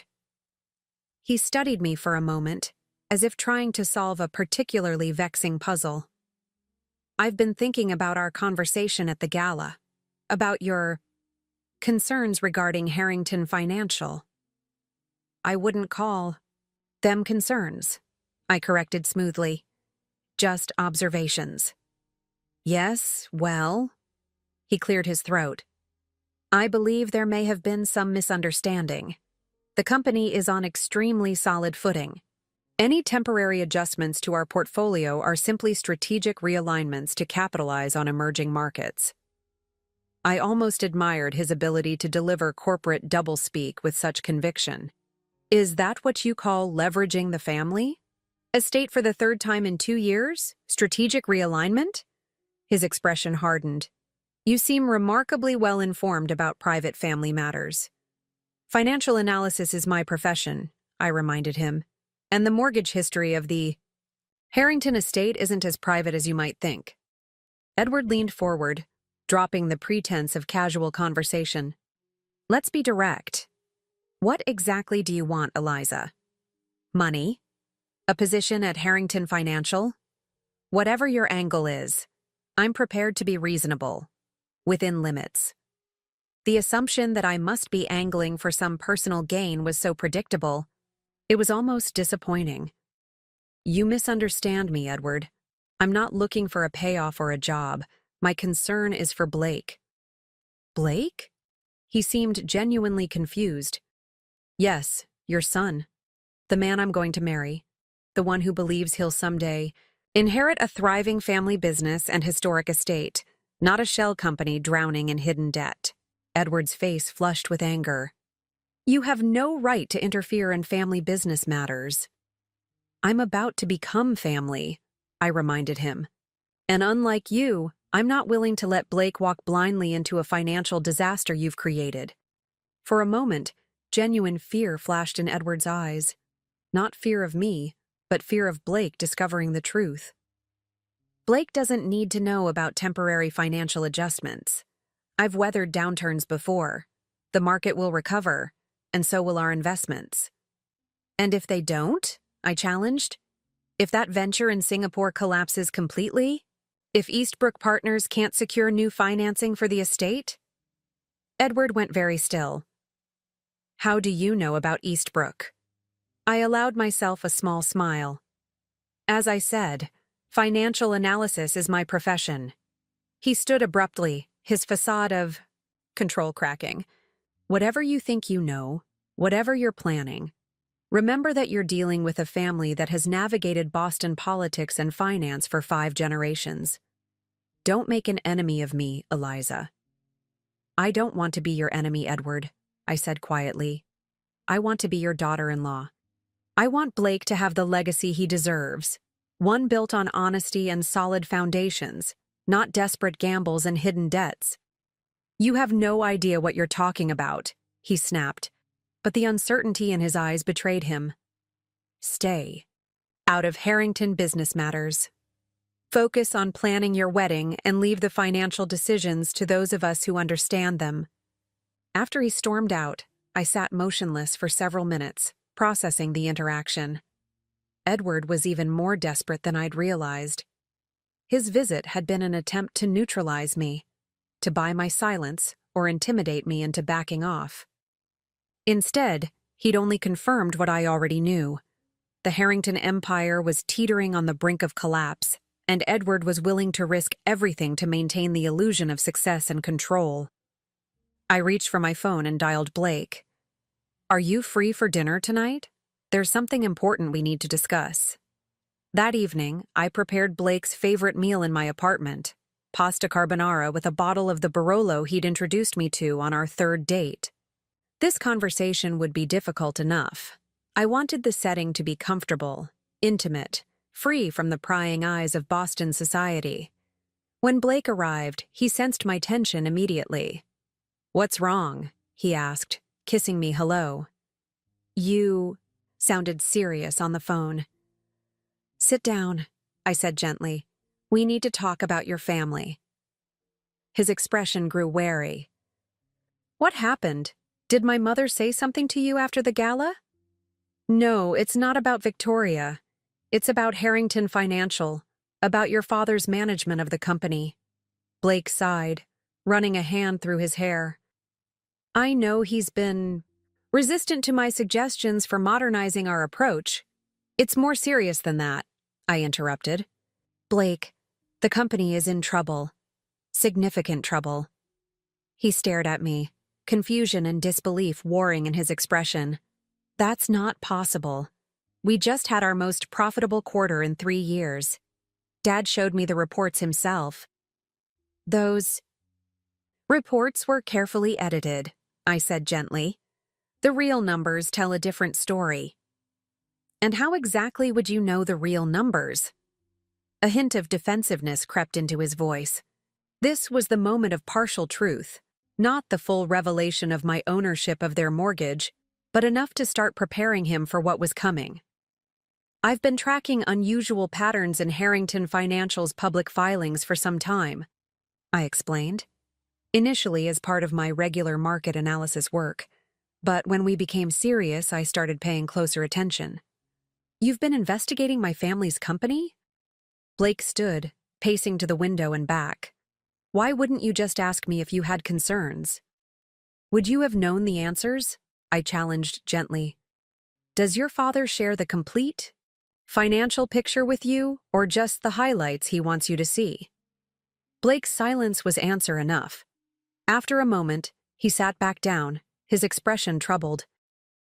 What exactly are you claiming? I crossed to my desk and retrieved a folder containing a carefully curated selection of documents, enough to demonstrate Edward's financial mismanagement without revealing my personal stake in their mortgage. The European expansion has been losing money consistently for 18 months, I began, laying out reports and analyses. The Singapore venture you mentioned at the gala is on the verge of collapse, and your father has been taking increasingly desperate measures to cover these losses without allowing them to appear in the company's public statements. Blake reviewed the documents with growing alarm. His financial acumen was strong enough to understand what he was seeing. This can't be right, he said, but there was doubt in his voice. Dad would have told me if things were this bad. Would he? I asked softly. Blake, your father is mortgaging the family's future to maintain the appearance of success. He's created shell companies to hide debt, leveraged family assets including your estate, and misled the board about the company's true financial position. Why would he do that? It doesn't make sense. Pride, I suggested. Fear of being the Harrington who lost it all. Maybe belief that one more big play will turn everything around. Blake stood again, unable to sit still as his world began to crack around him. If what you're showing me is true, and I'm not saying I'm convinced it is, then the company could be facing bankruptcy, I finished when he couldn't say the word. Within 6 to 8 months, unless drastic measures are taken immediately. He shook his head, struggling to absorb the implications. And the estate? Our home? This was the most delicate part. I couldn't yet tell him that I controlled the mortgage, but I couldn't lie to him either.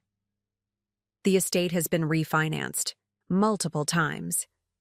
The current mortgage holder is a company called Ashcroft International Holdings.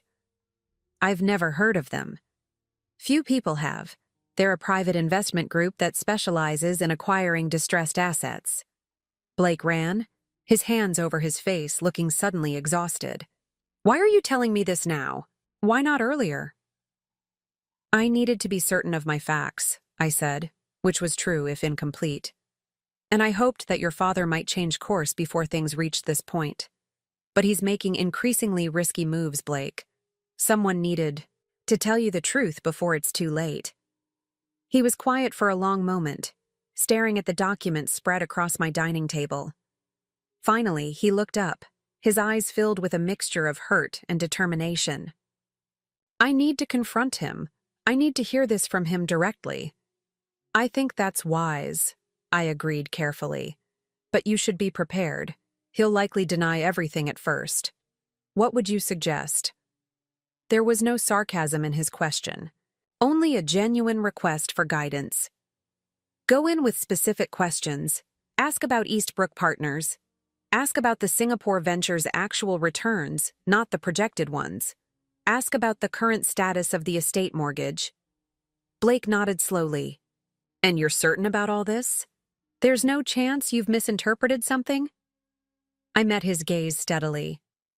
I wish I were wrong, Blake, but the evidence is clear. Your father has been gambling with the Harrington legacy, and he's losing. He stood, gathering the documents. I'd prepared. I need time to process this. to figure out what to do. Of course. I touched his arm gently. Whatever you decide, I'm here for you. This doesn't change how I feel about you, about us. After Blake left, I called Diane to update her on the situation.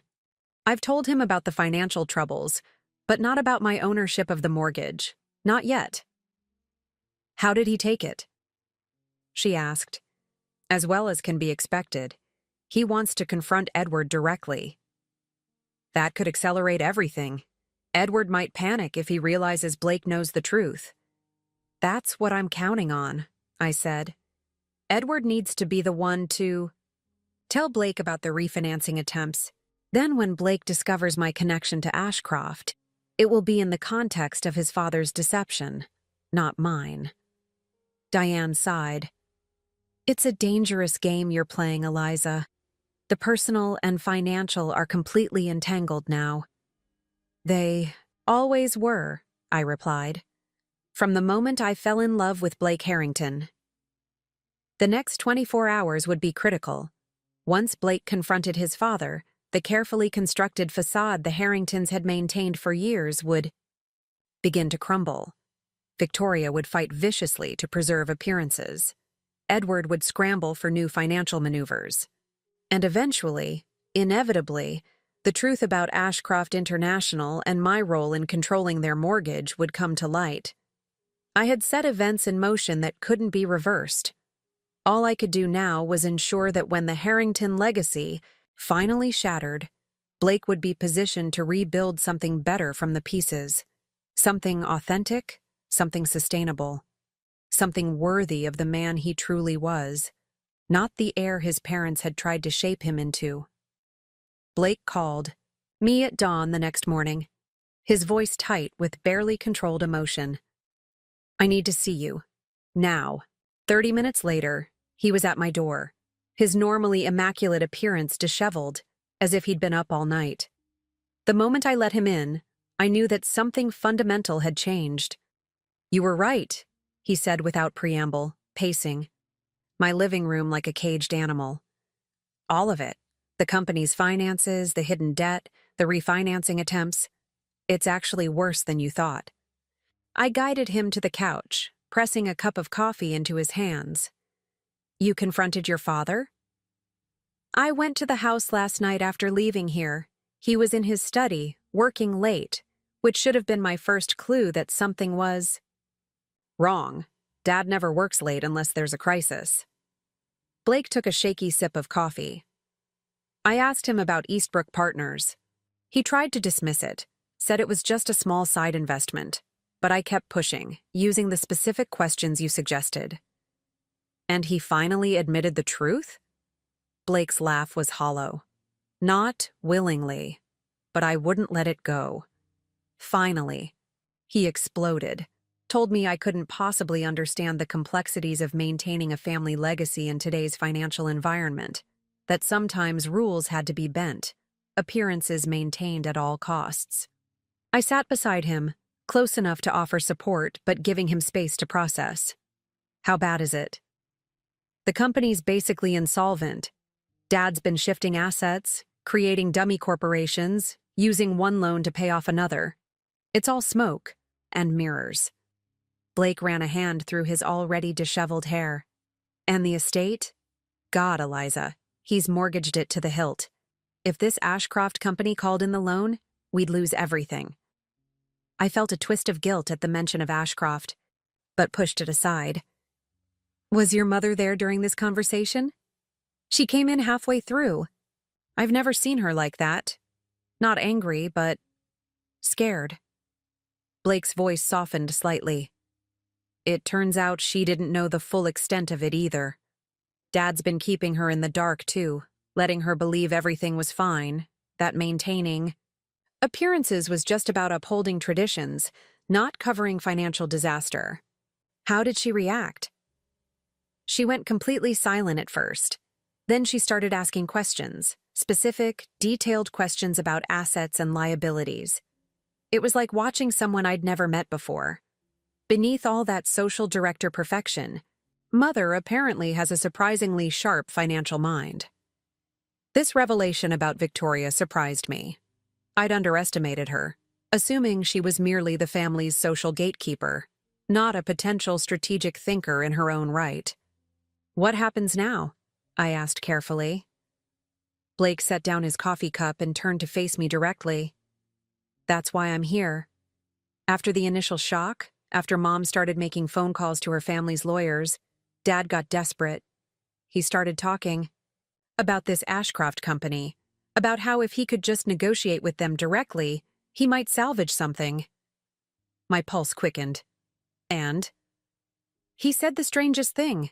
He said he'd tried to research them, tried to find out who really controls Ashcroft, but kept hitting dead ends. Shell companies, offshore accounts, a deliberate maze designed to hide the true ownership." Blake's eyes locked with mine. "That's when he mentioned that the timing of Ashcroft's acquisition of our mortgage coincided with certain other events. I held my breath, knowing what was coming. Specifically, he mentioned that Ashcroft purchased the mortgage approximately 6 months before you and I met." Blake's voice had gone very quiet. "An interesting coincidence," he called it. I didn't speak, watching the play of emotions across Blake's face. Then he asked me what I knew about your family's finances, about where exactly your father went after his firm collapsed. Blake leaned forward slightly. "So, I'm asking you, Eliza, is there a connection I should know about?" The moment of truth had arrived sooner than I'd planned, forced by Edward's desperate attempt to shift blame. I could deny it, concoct a story Blake might even believe temporarily. But the truth would emerge eventually, and any lie now would only deepen the betrayal he would ultimately feel. "Yes," I said simply. "There's a connection." Blake went very still. "You're going to have to be more specific than that." I took a deep breath. Ashcroft International Holdings is a company I control through a series of carefully structured ownership agreements.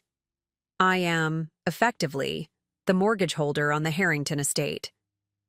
The shock on his face was profound. For several seconds, Blake simply stared at me, as if trying to make sense of my words. "That's not possible," he finally said. "You couldn't afford your position at Blackwell." "My public job at Blackwell is only one facet of my financial activities," I explained. "I've built a separate investment portfolio over the years, operating under different business entities. Most of my wealth is deliberately inconspicuous." "And you deliberately acquired my family's mortgage?" Disbelief was giving way to anger. "When? Why?" "The acquisition happened 6 months before we met," I confirmed, "and it was purely a business decision at the time. The mortgage had been bundled with several other high-value properties and was being mismanaged by its previous holder. I saw an opportunity for a solid investment." "And then you just happened to meet me? To fall in love with me?" Suspicion darkened his features. "Was any of it real, Eliza?" The accusation stung, but I'd anticipated it. "All of it was real, Blake. Meeting you was coincidence. I had no idea when I acquired that mortgage that I would ever meet you, let alone fall in love with you. By the time I realized whose estate I controlled, we were already deeply involved." "And you didn't think this was something you should mention?" His voice rose. "My God, Eliza, you've known all along that my family's home was leveraged to a company you control. You've watched my father scramble to maintain appearances, watched my mother treat you like an outsider, all while holding the power to make them homeless with one signature." "I was trying to find the right moment to tell you," I said, keeping my voice calm despite the storm of emotion between us. "To explain the full situation without looking like you deliberately targeted my family? Without seeming like this whole relationship was some elaborate revenge scheme?" Blake stood abruptly, pacing again. "Do you have any idea how this looks?" "I know exactly how it looks," I acknowledged, "which is why I've been so careful about how and when to reveal the truth. But Blake, you have to believe me. I love you. That has nothing to do with the mortgage or your family name. Really? Because from where I'm standing, it looks like you've been playing a long game, getting close to me, gathering information about my family's finances, positioning yourself to, what? Take over? Force my parents into submission? If that had been my goal, I could have foreclosed months ago, I pointed out. I've maintained the current terms of the mortgage without change, despite your father's late payments. I've protected your family's interests more than Edward has. This gave him pause. The late payments? You knew about those? Of course you did, he answered himself. You've known everything all along. Not everything, I said quietly. I didn't know how deeply Edward had leveraged the company until recently. I didn't know about the shell corporations or the Singapore Ventures collapse. Those were discoveries I made while trying to understand the full picture before telling you the truth. Blake sank back onto the couch, emotional exhaustion evident in every line of his body. So what happens now? You foreclose? Take the estate? Complete your conquest of the mighty Harringtons? That was never my intention, I said firmly. Blake, I want to help save your family legacy, not destroy it. He looked at me skeptically. By holding our mortgage hostage? By offering a way out. A restructuring that would allow your family to maintain ownership of the estate while implementing proper financial controls on the company. I leaned forward, willing him to understand. Blake, your father's reckless financial decisions are what put your family at risk. I acquired that mortgage before I ever met you. But now that I have, I can use that position to help, not harm. And I'm supposed to just trust you? After learning you've been hiding something this significant from me for our entire relationship? His words cut deep, but they weren't unfair. I don't expect immediate trust, I acknowledged. But I'm asking you to consider my actions, not just this revelation. I could have used this leverage against your family at any point. Instead, I've protected your interests, even while your mother was trying to drive me away and your father was attempting to outmaneuver me financially. Blake was quiet for a long moment, processing. Does anyone else know about this? About your connection to Ashcroft? Just my attorney, Diane. And now your father suspects, though he doesn't have proof. And my mother. I don't believe so, unless Edward has told her since your conversation last night. Blake stood, moving to the window to stare out at the Boston skyline brightening with the morning sun. I need time to think, Eliza. It's too much to process all at once. I understand, I said softly. Take whatever time you need. He turned back to face me, his expression complex. Hurt, confusion, but also a stubborn determination I recognized and loved. I'm not saying I'm walking away, but I need to be sure of what I'm walking toward. After Blake left, I sank onto the couch, emotionally drained. The confrontation had gone neither as badly as I'd feared, nor as well as I'd hoped. Blake hadn't immediately ended our engagement, but the trust between us had been severely damaged. Whether it could be repaired remained to be seen. My phone rang. Diane. Edward Harrington just called a board meeting for tomorrow morning, she reported. Emergency session, full attendance required. He's making some kind of announcement. He's going to try to get ahead of this, I realized. Frame the narrative before the full extent of the financial problems becomes public.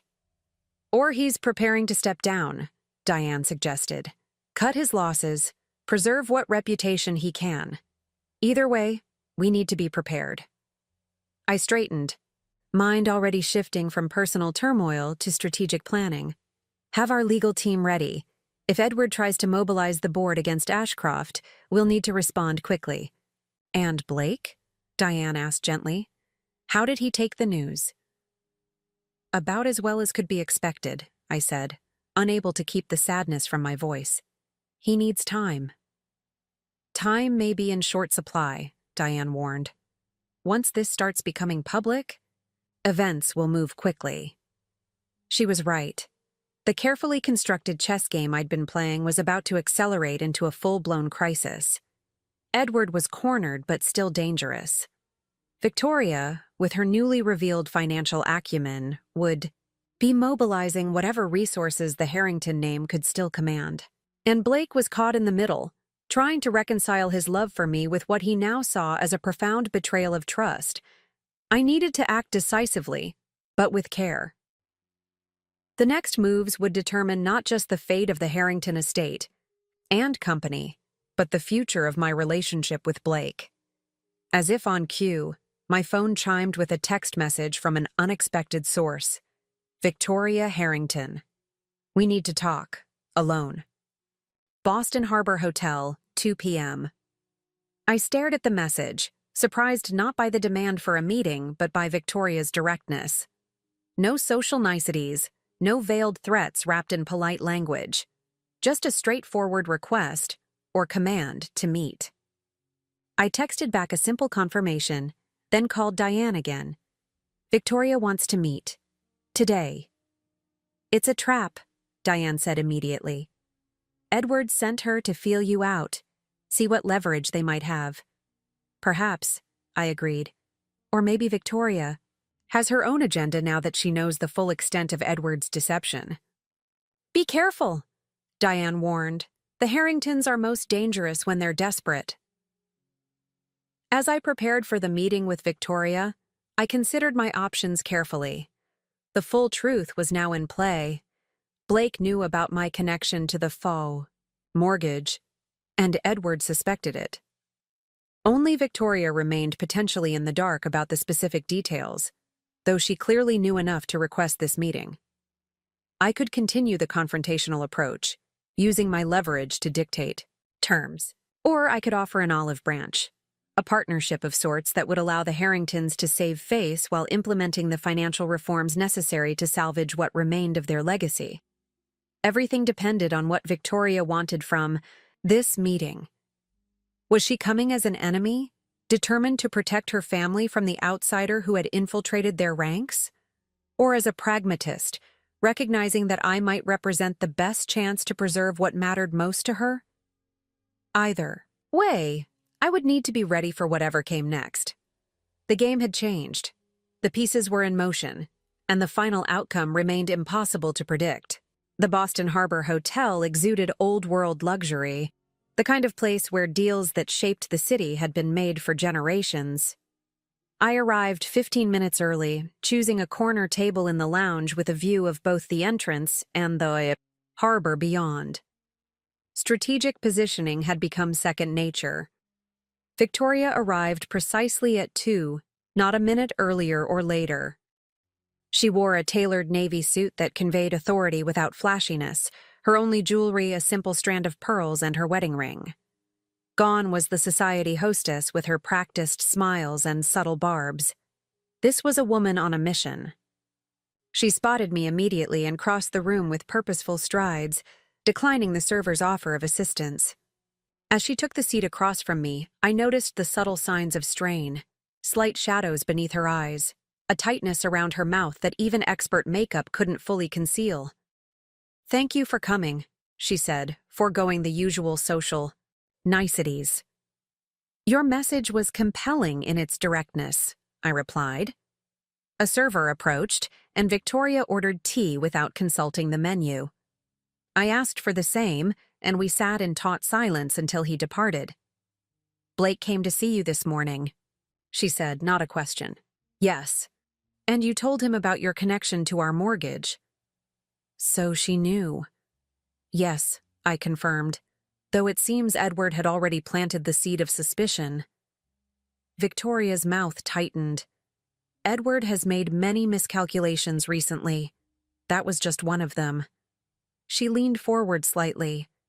"What I want to know, Eliza, is whether acquiring our mortgage was part of a deliberate strategy to infiltrate our family."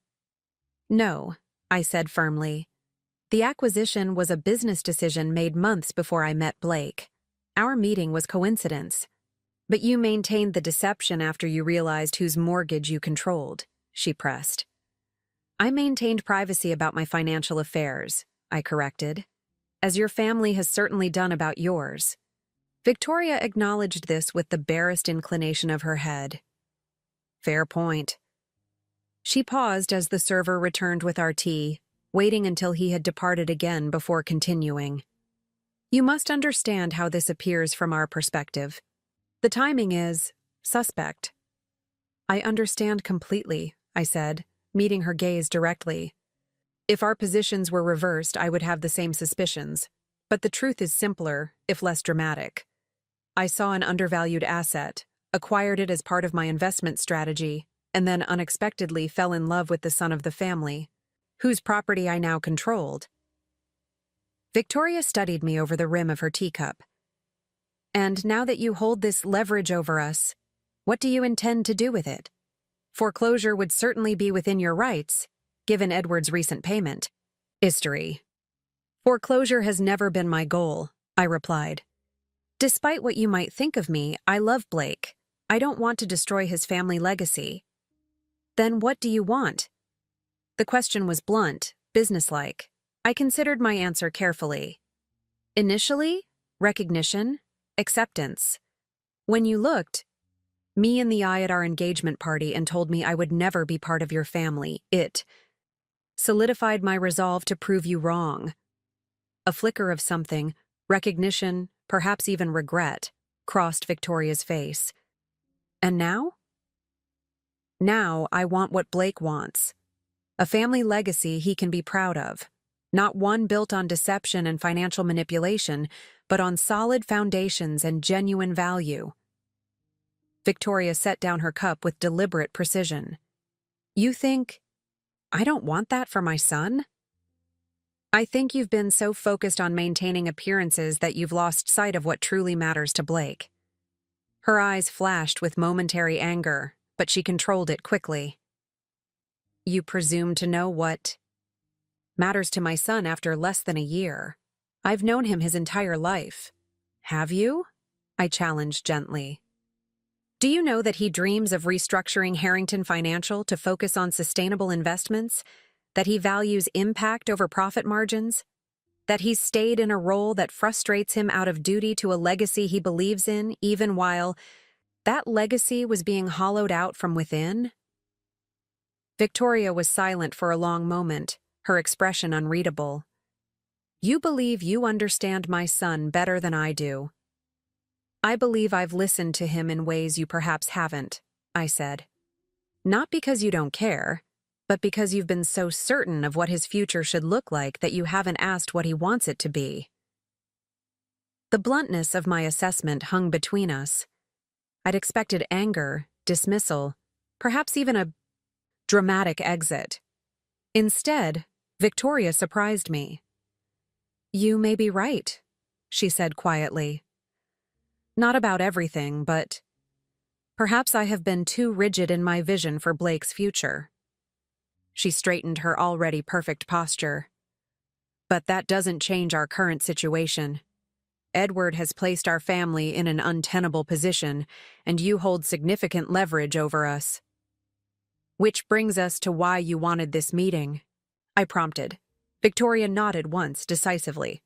I want to propose an alliance. Of all the possibilities I'd considered, this was perhaps the most unexpected. An alliance. Yes. Victoria leaned forward slightly. Edward will be forced to step down after tomorrow's board meeting. The extent of his financial mismanagement cannot be concealed any longer. The company needs new leadership. Leadership with vision, integrity, and financial acumen. Blake, I realized. Blake, she confirmed. With the right support, the right partnership. I studied her carefully. And where do I fit into this scenario? You hold our mortgage. You clearly have financial skills that exceed what your current position would suggest. And despite everything, Blake loves you. Victoria's expression remained composed, but I detected the effort it cost her to make this acknowledgement. I'm proposing that instead of being adversaries, we become allies in salvaging what matters most, the core of the Harrington legacy, reshaped for a new era. With Blake at the helm, I said slowly. And you still maintaining influence behind the scenes. A ghost of a smile touched Victoria's lips. I prefer to think of it as offering guidance based on decades of experience. But yes, I would remain involved. As would you, if you choose to accept this proposal. What exactly are you suggesting? That I join Harrington Financial in some capacity? I'm suggesting that you bring your financial expertise into the family officially, rather than exercising it from the shadows. A restructuring of both the company and our personal holdings, with your involvement not as an outside creditor, but as a family member. The irony of this proposal, coming from the woman who had looked me in the eye and told me I would never truly be part of her family, was almost dizzying.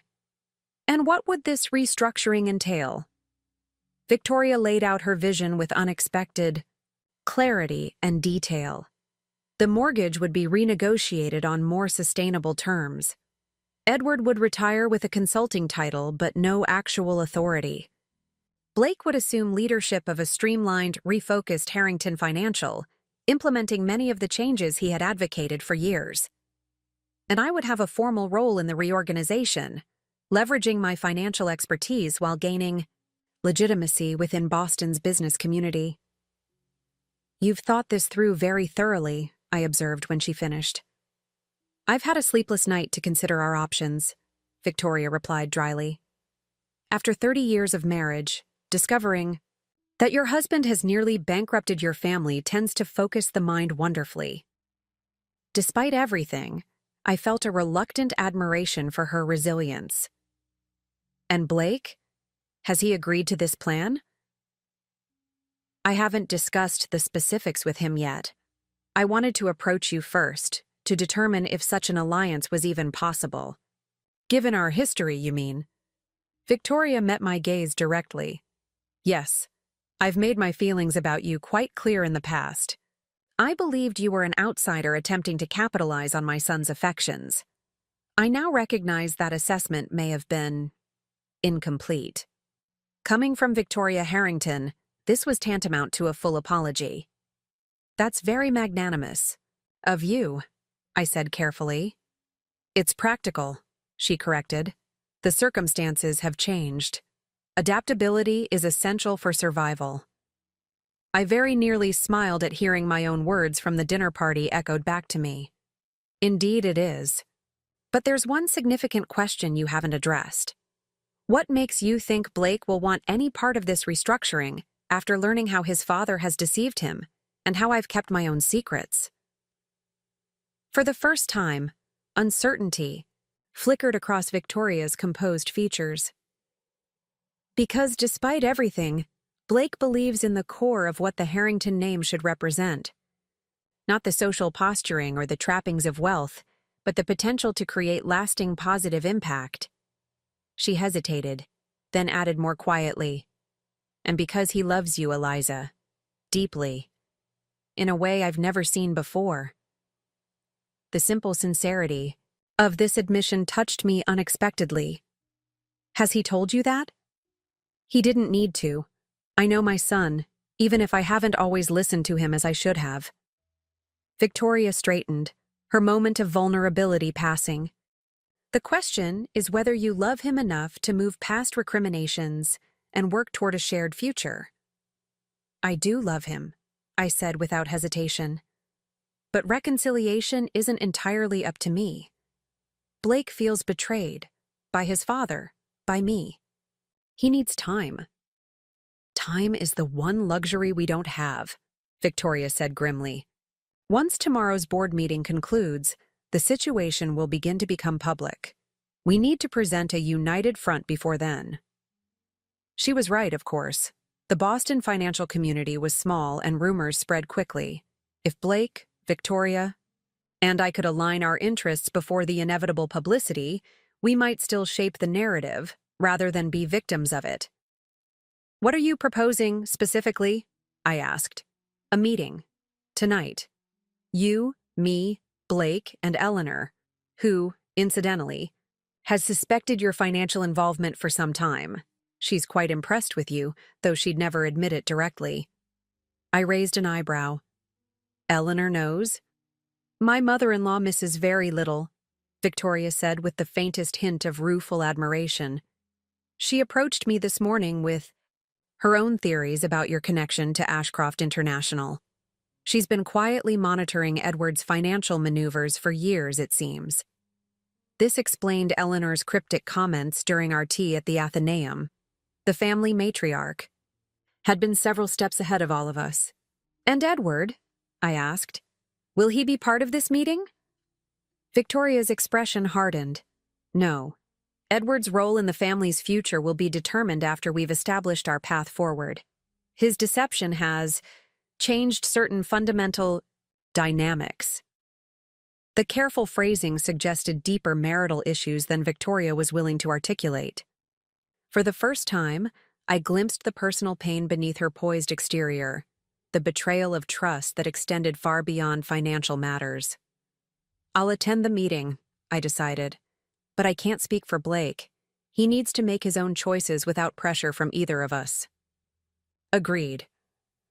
Victoria gathered her purse, preparing to leave. 7 o'clock at Eleanor's townhouse in Beacon Hill. The address will be messaged to you. She stood, then paused, looking down at me with an unreadable expression. You're not what I expected, Eliza Bennett.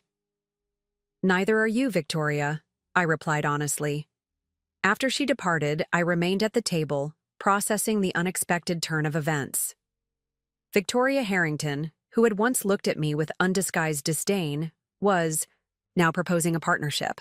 The woman who had declared I would never be part of her family was essentially offering me a seat at the table, not as Blake's accessory, but as a strategic asset in my own right. The irony wasn't lost on me. I had acquired the Harrington mortgage as a business decision, then maintained control of it partly out of pride after Victoria's dismissal of me. Now that same mortgage had become the foundation for a potential alliance I could never have anticipated. My phone buzzed with a text from Blake. We need to talk before whatever meeting my mother is arranging. I responded immediately. Your place in an hour? His reply was swift. See you then.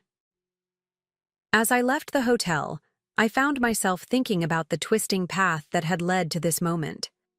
What had begun as a simple investment opportunity had evolved into something far more complex, a test of love, truth, and the possibility of redemption for a family legacy teetering on the brink of collapse. The next few hours would determine whether the Harrington name would crumble under the weight of past deceptions or be transformed into something new, something that honored tradition while embracing change. And they would determine whether Blake and I could build a future together on foundations of honesty rather than secrets. For the first time since this journey began, I felt genuine uncertainty about the outcome, but also, surprisingly, hope. Blake's downtown loft reflected his personality in ways his carefully neutral office at Harrington Financial never could. Floor-to-ceiling windows overlooked the harbor, while the open interior blended modern design with carefully chosen vintage pieces. It was a space that honored tradition without being constrained by it, much like the man himself. He opened the door before I could knock, his expression guarded but not hostile. Come in, he said, stepping aside. I've been trying to wrap my head around everything. The living area was strewn with financial documents. Some I recognized. From our conversation the previous evening, others clearly retrieved from his father's files. Blake had been doing his homework. Have you spoken with your mother? I asked, taking the seat he indicated. Briefly, she mentioned a family meeting tonight but was surprisingly vague about the details. He sat opposite me, studying my face. I'm guessing your conversation with her was more illuminating. She proposed an unexpected alliance, I confirmed. A restructuring of both the company and the family dynamics, with you taking leadership of Harrington Financial. Blake nodded slowly. That tracks with what she hinted at. What she didn't explain was your role in this new arrangement. She suggested I bring my financial expertise into the family officially, rather than exercising it from the shadows. I paused, watching him carefully. It was quite a reversal from her previous position on my suitability as a Harrington. "Mother is nothing if not pragmatic," Blake said with a hint of dry humor. "When the circumstances change, so do her strategies." He leaned forward, elbows on knees. "But I'm less interested in her plans than in understanding where we stand, Eliza. You and me." This was the conversation that mattered most, beyond mortgages and family legacies and financial restructuring. "I love you," I said simply. "That hasn't changed, but I understand that my actions, keeping the mortgage ownership secret, have damaged your trust in me." "It's not just the secret itself," Blake said after a moment. "It's what it represents. You watched my family struggle, watched my father make increasingly desperate moves, all while holding the power to force a resolution. You let me remain blind to both the problems and your connection to them." "I was trying to protect you," I began. But he shook his head. "That's what my father said too when I confronted him. That he was protecting me from worries I couldn't change." Blake's voice tightened with frustration. "I'm not a child who needs sheltering, Eliza. I needed the truth, from both of you." His words struck home. In trying to manage the situation perfectly, to reveal everything in the ideal sequence, I had made the same mistake Edward had, underestimating Blake's ability to handle difficult realities. "You're right," I acknowledged. "I should have told you sooner. Not about your father's mismanagement. That wasn't my secret to tell, but about my connection to the mortgage. I was afraid of how you would perceive it, afraid it would overshadow what we've built together." "And now?" he asked. "Now I want complete honesty between us, whatever the consequences. No more strategic withholding, no more carefully managed revelations." I met his gaze directly.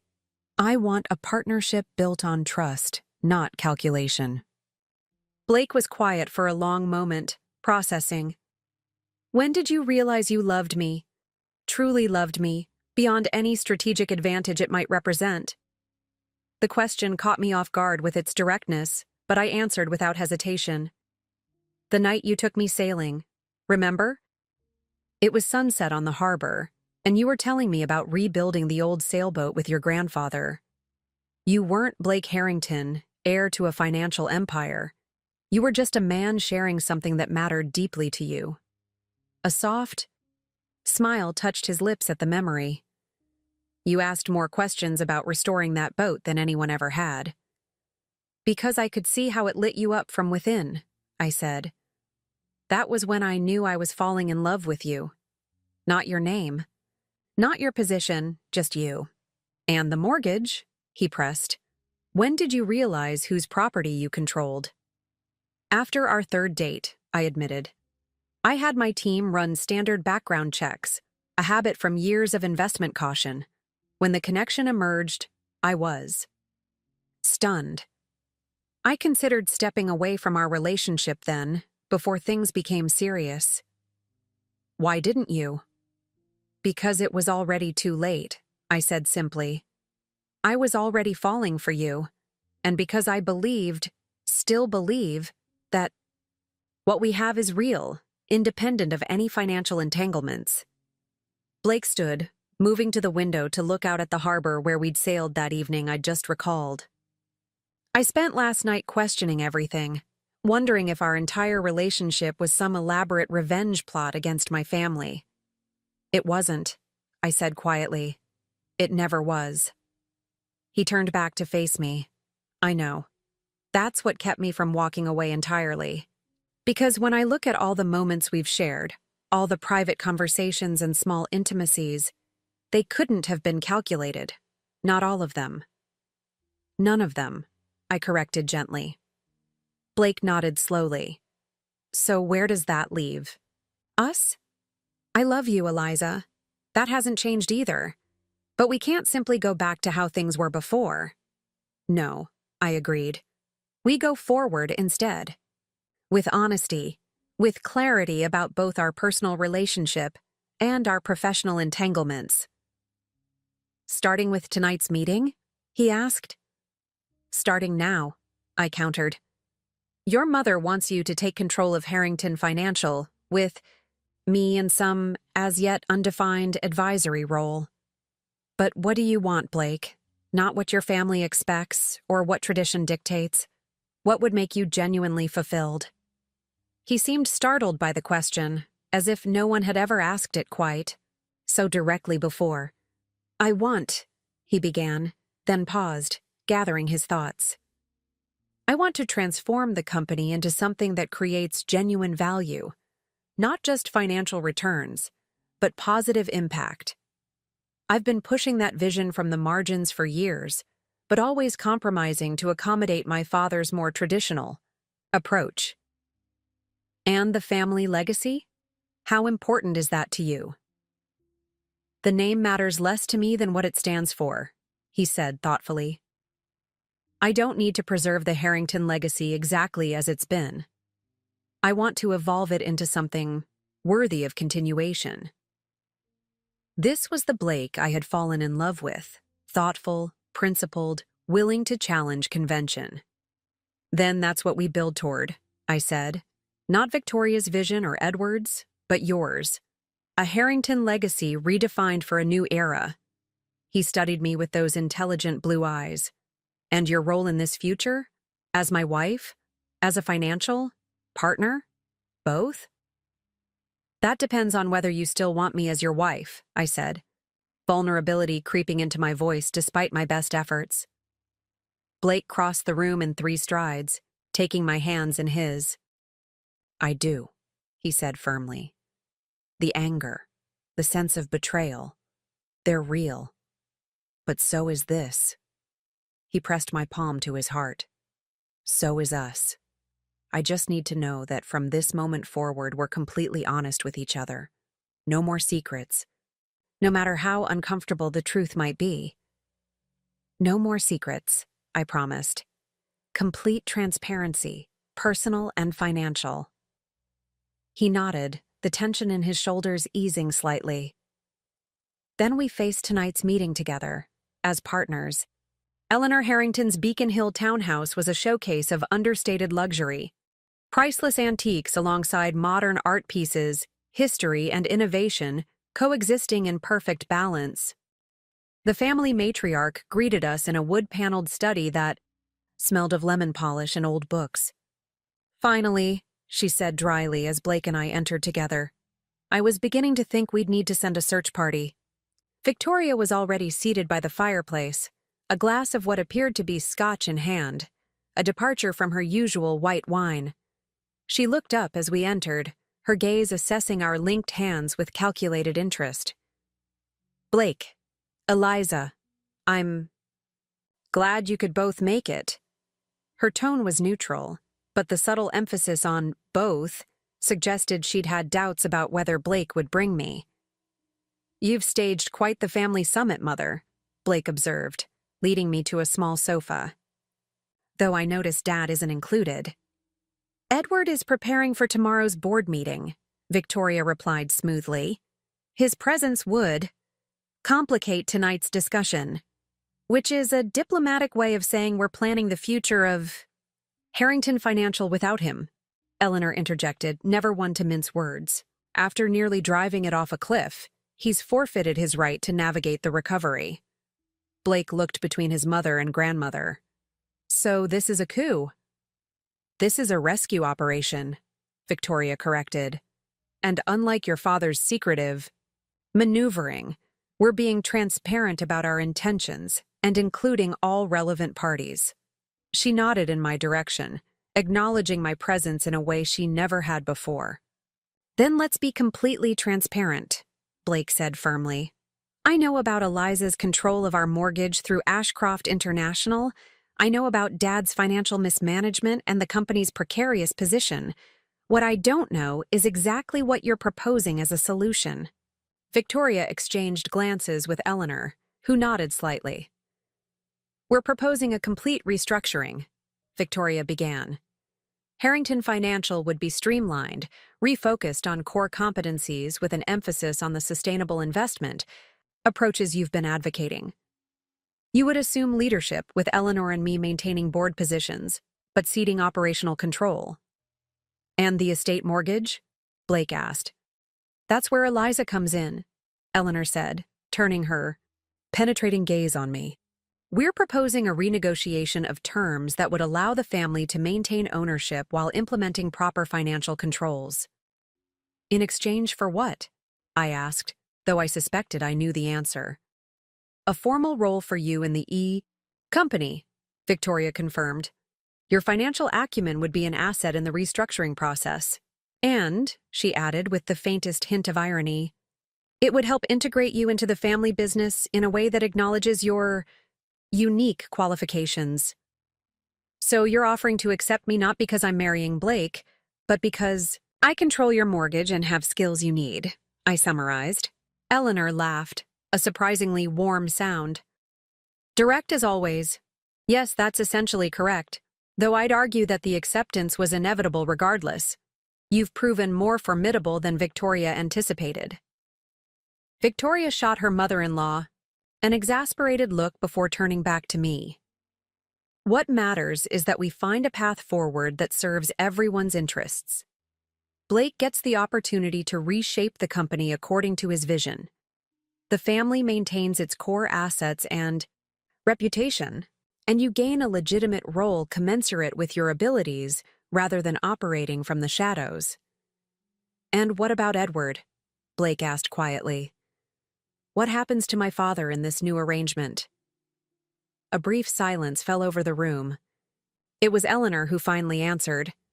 Edward will be offered a dignified exit, a consulting position with no actual authority, a seat on the charitable foundation board, and public acknowledgement of his decades of service to the company. Behind closed doors, he'll sign agreements restricting his ability to make financial decisions on behalf of either the family or the business. The clinical precision of these terms made it clear that they had been thoroughly discussed before our arrival. I glanced at Blake, wondering how he was processing this ruthless sidelining of his father. He broke your trust, I said softly, for his ears only. But he's still your father. Blake nodded almost imperceptibly before addressing the room. I'll agree to assume leadership of Harrington Financial, but on my terms. The company will be restructured around ethical investment principles, with transparency and sustainability as core values. No more hidden leverage, no more financial shell games. Victoria seemed to struggle with this for a moment before nodding her agreement. Your father won't accept those changes easily. Dad lost the right to dictate terms when he gambled with our family's future without consultation or consent, Blake said, a new firmness in his voice that I'd rarely heard before. He'll accept the dignified exit you've outlined or face the public consequences of his actions. Those are his choices. Eleanor's eyes gleamed with something like pride. And what of your fiancé's role in this new order? She asked. Blake turned to me. That's for Eliza to decide. She's earned the right to define her own position, both personally and professionally. 3 pairs of eyes turned to me expectantly. In that moment, I realized that what had begun as Victoria's attempt to exclude me from her family had transformed into something none of us could have predicted. A seat at the table, offered not grudgingly but out of genuine recognition of what I could contribute. I'll renegotiate the mortgage terms through Ashcroft International, I said, making my decision. The estate will remain in Harrington hands, with a sustainable payment structure. As for my professional role, I'll serve as a financial advisor during the transition, but I won't take a permanent position at Harrington Financial. This last part clearly surprised them all, Blake included. You're declining a formal role? Victoria asked. I believe in Blake's vision for the company, I explained. But I have my own career, my own financial interests. A marriage succeeds when both partners maintain their independence while supporting each other's goals. I turned to Blake. I'll help you rebuild Harrington Financial, but not as an employee, as your partner. A slow smile spread across his face as he understood what I was offering. Support without submission, partnership without absorption. Into the Harrington machine. I wouldn't have it any other way, he said. The details took hours to hash out. Financial arrangements, legal considerations, the careful choreography of tomorrow's board meeting, and the public narrative that would follow. Through it all, I watched a new dynamic form within the Harrington family. Blake asserting his vision with confidence, Victoria adapting with surprising flexibility, Eleanor offering wisdom without attempting to control the outcome. It was nearly midnight when we finally concluded, the broad strokes of a new beginning taking shape from the ashes of Edward's financial misadventures. As Blake and I prepared to leave, Victoria approached me while he was engaged in a final conversation with Eleanor. "You're not what I expected when Blake first brought you home," she said quietly. "I know," I replied. "I'm better." To my surprise, a genuine smile touched Victoria's lips. "Yes," she admitted, "you are." 6 months later, Blake and I stood together on the terrace of the Harrington estate, watching guests arrive for our wedding. The September evening was perfect, crisp air, leaves just beginning to turn, the grounds immaculate under a canopy of market lights. Harrington Financial was thriving under Blake's leadership, its new focus on sustainable investments attracting clients who valued purpose alongside profit. Edward had accepted his diminished role with resignation, if not grace, his public image carefully maintained even as his private authority was systematically dismantled, and Victoria had surprised everyone by embracing her new position as strategic advisor rather than family autocrat, her shrewd business sense finally finding appropriate expression. "Having second thoughts?" Blake asked, noticing my contemplative mood. "Not one," I assured him, leaning into his embrace. "Just appreciating the journey that brought us here. From you'll never be part of this family to mother-in-law in 6 months, he mused. You have to admit it's not the conventional path to matrimony. I laughed, remembering Victoria's cutting words at our engagement party, now rendered ironic by the current reality. Nothing about us has ever been conventional. And that, Blake said, pressing a kiss to my temple, is precisely why we work. As we turned to join our guests, I caught sight of Victoria directing the final touches for the ceremony. She glanced up, meeting my gaze across the lawn, and inclined her head in the smallest acknowledgement. I smiled in return, savoring the quiet victory. Victoria had declared I would never be part of her family, not knowing that I already controlled the mortgage to their sprawling family estate. Now, ironically, I was joining the family officially, but on my own terms, respected not for conforming to Harrington traditions, but for having the strength to challenge them. In the end, it wasn't my financial leverage that had transformed my relationship with the Harringtons. It was the revelation that legacies survive not through rigid adherence to the past, but through thoughtful evolution toward the future. And that was a lesson worth the struggle it had taken to learn, for all of us. Up next, you've got 2 more standout stories right on your screen. If this one hit the mark, you won't want to pass these up. Just click and check them out. And don't forget to subscribe and turn on the notification bell so you don't miss any upload from us.